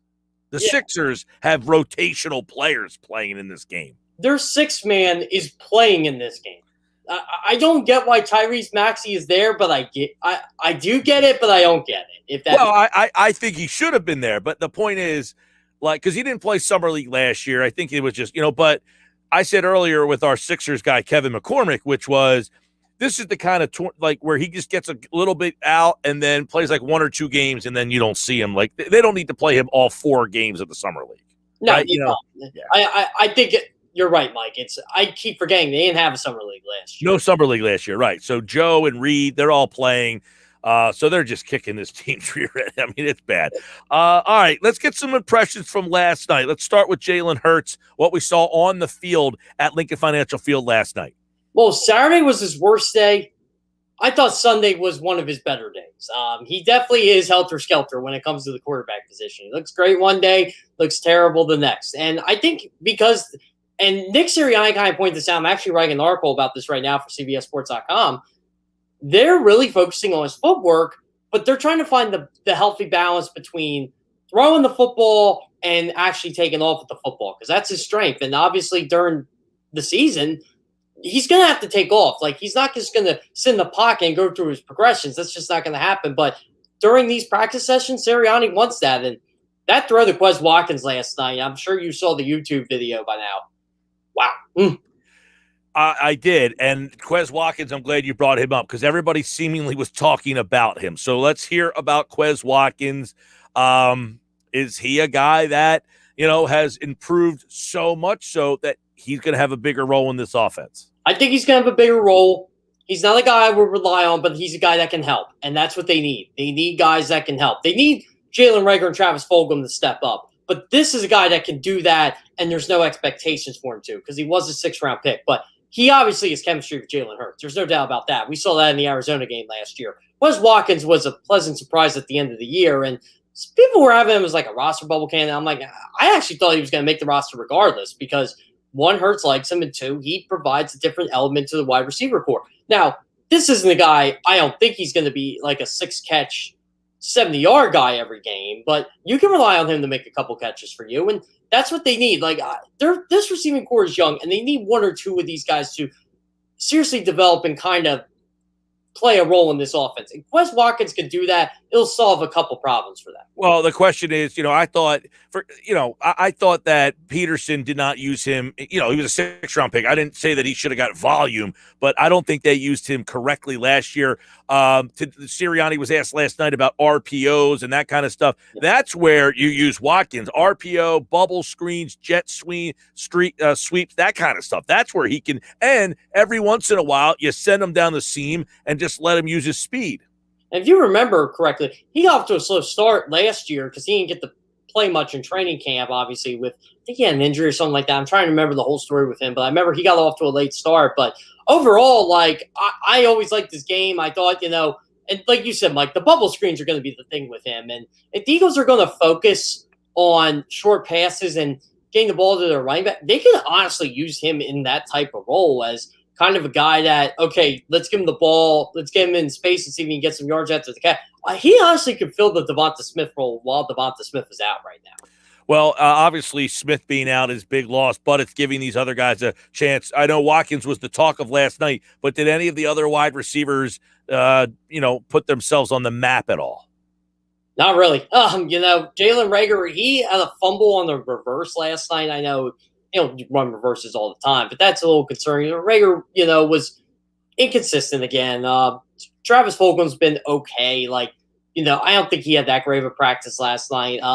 J.J. Arcega-White's, I just pretty much given up on him at this point. If he does anything, it's, okay, whatever. I'm at the point with him where I'm just kind of writing him off. But Quez Watkins, there's a reason why they were talking about Quez Watkins last night, because Quez Watkins he lit it up. I mean, he really did. And I think we're going to see a lot of him Thursday night in that preseason game. I really do. And I think he's got something to prove. Do you think we'll see Hurts Thursday night? I do. Yes, I do. I think we'll see him. I said this on Birds 365 this morning. I'm going to predict a quarter. All right, a quarter for Hurts. I'm interested, because I think, was it you or maybe Adam on Thursday was talking about if he doesn't play, that means you're playing you're playing Flacco and Mullins for almost 50%, right? Yeah, that was definitely Adam that said that. Yeah, because they don't have a fourth quarterback, and I remember listening in, and yeah, you only have 3 preseason games. Like, you have to play these guys. Like, Tom Brady's playing for the Bucs, and he's coming off significant MCL surgery. So, here's the thing, Mike. This guy's got to play, and not a series either. Like, he's a young quarterback. I think he does play a quarter. And then I think they build it to a half into the second half, the second game. The third game, if he plays, he plays. I'm kind of thinking the third game is going to be like the old fourth preseason game. But I think the third game used to be the big one. Yeah, and now I feel like the second game is going to be the dress rehearsal now. Gotcha. Maybe some teams will use the third as that, but I don't know. I kind of have a feeling these coaches are going to want to give these guys like 18 to 20 days off. All right, give me the secondary. Give me an overview of what's happening in that secondary. Well, do you want to start with the cornerback spot? Let's hear what's happening. You got Slay, you got Nelson, obviously. It feels like Mcpherson is the defensive version of Watkins. Yeah, in a way he is, and they're basically lining him up on the outside. They really like how he is on the outside, and they're leaving Avonte Max and Josiah Scott, the guy they got from Jacksonville Jaguars this offseason. I think it was for a 6th-round pick, 2023 6th-round pick. They're pretty much the slot guys, and then you got Mcpherson, and then basically the battle for which might be the last cornerback spot, assuming they keep 6, is between Craig James and Michael Jacquet and guys like that. But it looks like Craig James is the front runner for that spot right now. But I kind of like how they're moving Zach McPherson around. I do like, though, they're confident enough he could play on the outside. If one of the top 2 guys goes down, he could go right in there and play. By the way, former Eagle corner Nicole Roby-Coleman has just signed with the Lions. So there you go. There's a corner off the market in that spot. But the Eagles' corner is looking a lot better today than they did 2 weeks ago. Let me ask you, you said Maddox and Scott in the slot. Do they see enough from Mcpherson? Because I do remember him saying when he got drafted that he could play inside, outside, and even some safety. He said that. Do you think that he could challenge in the slot? Well, I think he can. I just think they'd rather have him outside right now. I think because he's been playing that well. And I got to give a disclaimer here. First-team guys go up against first-team guys. Second-team guys go up against second-team guys. It's not like before where it's first-team versus second-team. So there's a little light with the I should say disclaimer with the Zach McPherson thing. But the Eagles do like him on the outside, and he's making plays. So, again, I think that they're going to move him around. I do think he's going to play slice, going to play on the outside. They like multiple personnel like that. So I think that's what's going to help him. But ultimately, Mike, if Slay or Nelson go down, he's the first guy they're calling. All right, there's a lot here. So we've heard a lot about Josh Sweat and this defensive line. So what did we see from that unit in the 11-on-11? Which part are you talking about, Mike? Sorry, I missed part of that. The defensive line, we finally got a chance to see them in 11-on-11 and how Jonathan Gannon may utilize those guys. We've heard a lot about Sweat, Barnett. We've heard overall that the defensive line, though, has been very good. So now that we got a chance to see them kind of in how Jonathan Gannon's going to utilize them. Yeah. Okay, so this is where I was originally going to go with this. That's why I'm glad you clarified it. So it looks like Josh Sweat's going to start. I mean, he probably should start over Derek Barnett. But that doesn't mean Barnett's having a bad camp. They both have been really good. But Josh Sweat has probably been, either him or Mallah has been the best player in camp so far. So I think they're going to rotate at the other defensive end spot. I'm looking at Josh Sweat as the first, second down guy. Barnett is the third down guy. But they're going to use multiple fronts with Sweat, Barnett, Graham, Fletcher Cox, Javon Hargrave. They're pretty much entrenched in Milton. Milton Williams are going to move everywhere between defensive end and defensive tackle. He's had a really good camp. Hassan Ridgeway is going to be in the mix, as the third/fourth defensive tackle, however you want to view it. And Ryan Kerrigan's pretty much going to play that Anthony Barr type role as an extra pass rusher as well. So the Eagles are, they're 4 deep at defensive end, but they're 4 really good defensive ends. They have 4 guys that are going to get to the quarterback. If they can limit Ryan Kerrigan's snaps, he's going to be an absolute terror on that line this year. Well, that's good to see. And obviously, I've been kind of waiting. You had the Y9 in the past, and, that allowed them to get a lot of sacks, but they're going to have a different look with those defensive linemen. But it sounds like Jonathan Gannon's still going to get a lot of good work out of this defensive front. And then the linebackers, you had Singleton back last night. Obviously, that adds to the linebacker room because you lost Taylor, who had a good start to camp, but it should be Wilson and Singleton getting most of the snaps. Yeah. Oh, yeah, it will be. And, I got to give Alex Singleton a lot of credit. For a guy who missed pretty much the first 2 weeks of camp because of COVID, and he is vaccinated. I did find that out. He is vaccinated. He looks like he didn't lose a beat. Like, the guy's a football player, and he knows there's a starting job up on the line, and Desean Taylor was about to snatch away from him while he was out. And I tell you what, he looked like just how he left off last year. Really clean, really crisp, getting to the football, making tackles. They're not really tackling, but he's getting to the football. He's getting to the ball carrier. So overall, Alex Singleton does need to improve in coverage, but it does look like it's going to be Wilson, Singleton, and Taylor, and you really cannot complain with those three right now. No, and guess what? I had Singleton on last year, and he said, "Look, I'd play for free if they let me. I'd go." He said he played in Germany. He's like, "I'd go to Germany and play for free just to play football."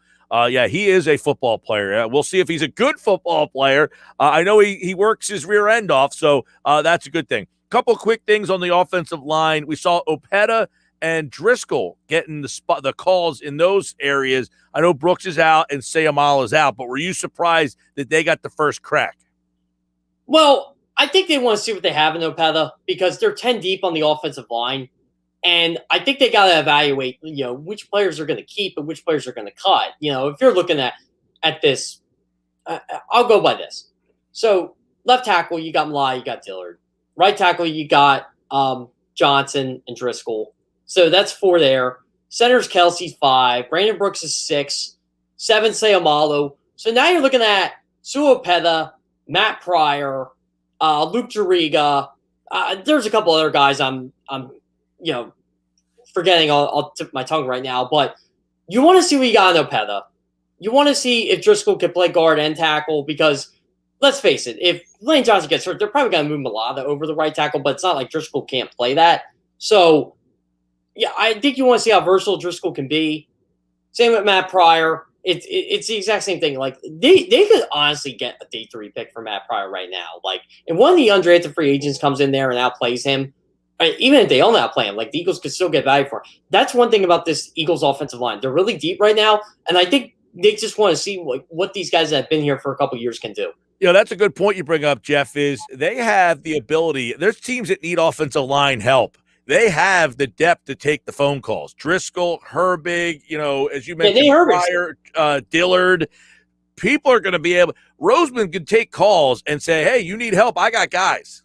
Yeah, and someone on that – they're not keeping 11 offensive line. Yeah, see, like, they're so deep, I forgot about Nate Herbig. That's how valuable they are, right? That's why I think it was kind of shocking Opeta was at left guard. Like, I think Pryor's ultimately going to be the odd man out of this group. And, we got Landon Dickerson. So Luke Juriga will probably not make this team either. So this is an embarrassment of riches right now. I think that they just want to see what these guys are going to do. That's why I'm so entrenched with the preseason game. They're going to play Opeta a lot. They're going to play Pryor a lot because they're selling them off. Like, it's not like they're bad players. It's just they would have more significant roles on other offensive lines. And everybody likes to get on Matt Pryor like he's a bad football player. I'm like, it's actually not. Like, he would probably be like a 6th or 7th like offensive lineman on a lot of teams right now. Yeah, I thought he was given some opportunities, disappointed a little bit. But I will say this. He starts on a lot of teams. Driscoll starts on a lot of teams. Herbig starts on a lot of teams. They do have guys that on a lot of other teams, their reserves are probably starters on those teams. They have 5 really good starters, and they have Dickerson, who might be better than some of these guys when it's all said and done. Very good depth there. Good depth on the defensive. I don't want to say good depth, but good talent on the defensive line. But we'll see how it all kind of comes together. Sirianni last night was asked about RPOs and what role that might have in his offense. Boy, that's something I wrote about today too, like how he's going to utilize that. And I'll tell you what, Mike, it's going to be interesting to see Jalen Hurts run RPO because I think people think of RPO as the quarterback runs. Well, no, the quarterback has to decide a pre or post snap where to throw the football or hand it off. And, the offensive line clearly run blocks for that. But it does add an extra dimension when Jalen Hurts can kind of take 2 or 3 steps and act like he's going to run himself. And then you give it up to a running back and have a big play. But that's really what they want to focus on with him. Footwork and decision-making. Because if they're going to run these RPOs, he's going to have to think on the fly here. That's why I thought Carson Wentz struggled with the RPOs a bit. Because Nick Foles could right there, and he did it. Like Carson Wentz, he had to think, he's trying to audible, trying to double check, trying to do all this. And, it's all the pre-snap reads and the pre-snap motions. And that's what the Eagles are really trying to grow in the Jalen Hurts right now. So overall, at the end of the day, it's going to be very intriguing to see Jalen Hurts when they actually do run some RPOs. All right, Jeff Kerr, CBS Sports, 97.3 ESPN.com. The Eagles open up Thursday night against the Pittsburgh Steelers. We'll have you covered. We'll have the game live here with Merrill and Mike on 97.3 ESPN at Jeff Kerr CBS. And, of course, the Eagles are back, and you can only hear them on 97.3. All right, Jeff, we will talk to you Wednesday, man. Yeah, sounds great, Mike. Hoping to be there on Thursday, too, by the way. I don't know how they're going to work everything yet. I was at the media tour Friday. I didn't get a full grasp of that or like a concrete answer, but I'm really hoping to be there because I'm ready for some football. Yeah, I know everybody. It feels like at least there was fans back there. There were 27,000 fans, I think, over at Lincoln Financial Field for the practice last night. All right, man, keep me posted. Yeah, hopefully the Phillies are on a 9-game win streak next time I come on, by the way. That would be nice as well. All right, Jeff Kerr, CBS Sports here on the Sports Bash. All right, we got plenty more to do before we get out of here tonight. We'll wrap up the show, and then game night tonight. Josh has you until 7 o'clock. Eagles and Steelers on Thursday. Cowboys and Cardinals on Friday. Big baseball tilt on Saturday. Sunday night baseball. We are your home for live sports. Jeff Kerr's appearance on the Sports Bash is brought to you by Calvi Electric Company in Atlantic City, and their new residential division is here to help with all your home and business electrical needs online at calvielectric.com. Jeff will be back on Wednesday and Friday here on the Sports Bash. I'm Mike Gill. We'll wrap up the show with things you need to know next.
All right, we'll get ready to wrap up the show. I told you earlier about the Sixers Summer League. Well, they're up 90-62, 28-point lead for the Sixers as they are just absolutely dominating the Mavericks here. 90-62, 28 is the lead. Let me give you a quick little couple guys we threw out there. The first round pick from this year, Springer, he's got 11 points. Maxi, 21 points. Isaiah Joe, 50% from three. He's got 15 points. Bassey has not played in the game. That's a little interesting. He was a guy that I was really keeping an eye on. Paul Reed hasn't done all that much yet either. So it's been a lot of Maxi. Maxi's just absolutely having a great night. They can't stop him. Rajon Tucker has got 12. 90-62. Sixers are going to win that. I hope you listened to me and took that bet. 4 points. They were given 4. I wasn't doubting your pick in the first place, but I'm saying I hope you listened and made the bet. Well, I listened to you, but I was too busy doing other things to make the bet. Come on, money's money, man. Money Work talks. is work. Got to make that money. Work's got to get done first. Nah, not if you get a good bet tip. That takes 30 seconds to put that bet in. You could have put that bet in and gone right back to work. That was a gimme, man. What else you got going on tonight? What do you got coming up tonight? Well, this Ben Simmons thing apparently is taking over half the show because this is insane. I mean, now you have multiple reports that he's not answering calls, multiple reports that he doesn't want to be there.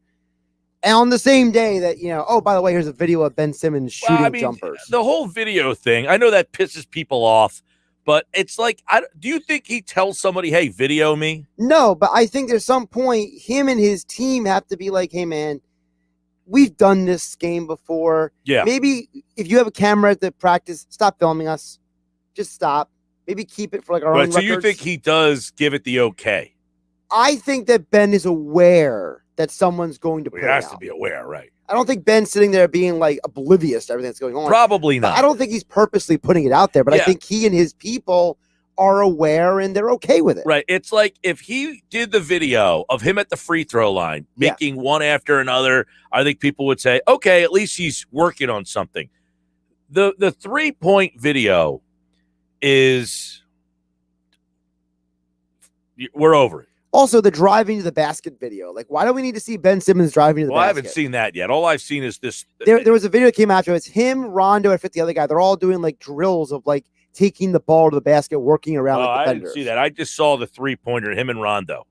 Yeah, it looks like an extension of the first video, basically. So what's higher on the priority list? You got Eagles camp, Phillies in first place, Ben Simmons basically saying, or Kendrick Perkins came out and said that he's hearing that Simmons is going to basically hold out. We don't see that in basketball. Right, which... You got Carter Hart signed for 3 years today, too. Yeah, well, the problem with the Flyers is they end up in 4th place in this conversation today. To me, you got to talk about the Ben Simmons thing because it's just how everyone's reacting to it. Well, I'll tell you what, that article went up on the website, 45 minutes ago? Like around 4:20-ish. All right. Well, it is already over 1,000 people have read it. I mean, so you can see that people have some interest. But you can't not talk about the Eagles because I thought what Jeff Mosher said today was very fascinating about Jalen Hurts. He said that the coaches, he's not great, he's not bad, he's okay. He's kind of what they expected. And to me, I think, Mike, there's something to be said for the fact that Mosher said all the quarterbacks are having a little trouble in practice because of Jonathan Gannon's defense. So you have to wonder, is Gannon's defense that good, or is Sirianni's offense that too much to chew? Hey, I know I don't have to say this anymore, but I've been one of the few that have said this team's going to be better than people think. It could be because of the defense? Well, I think their defensive line is very good, and their secondary is very veteran-laden all of a sudden. You got Slay and Nelson.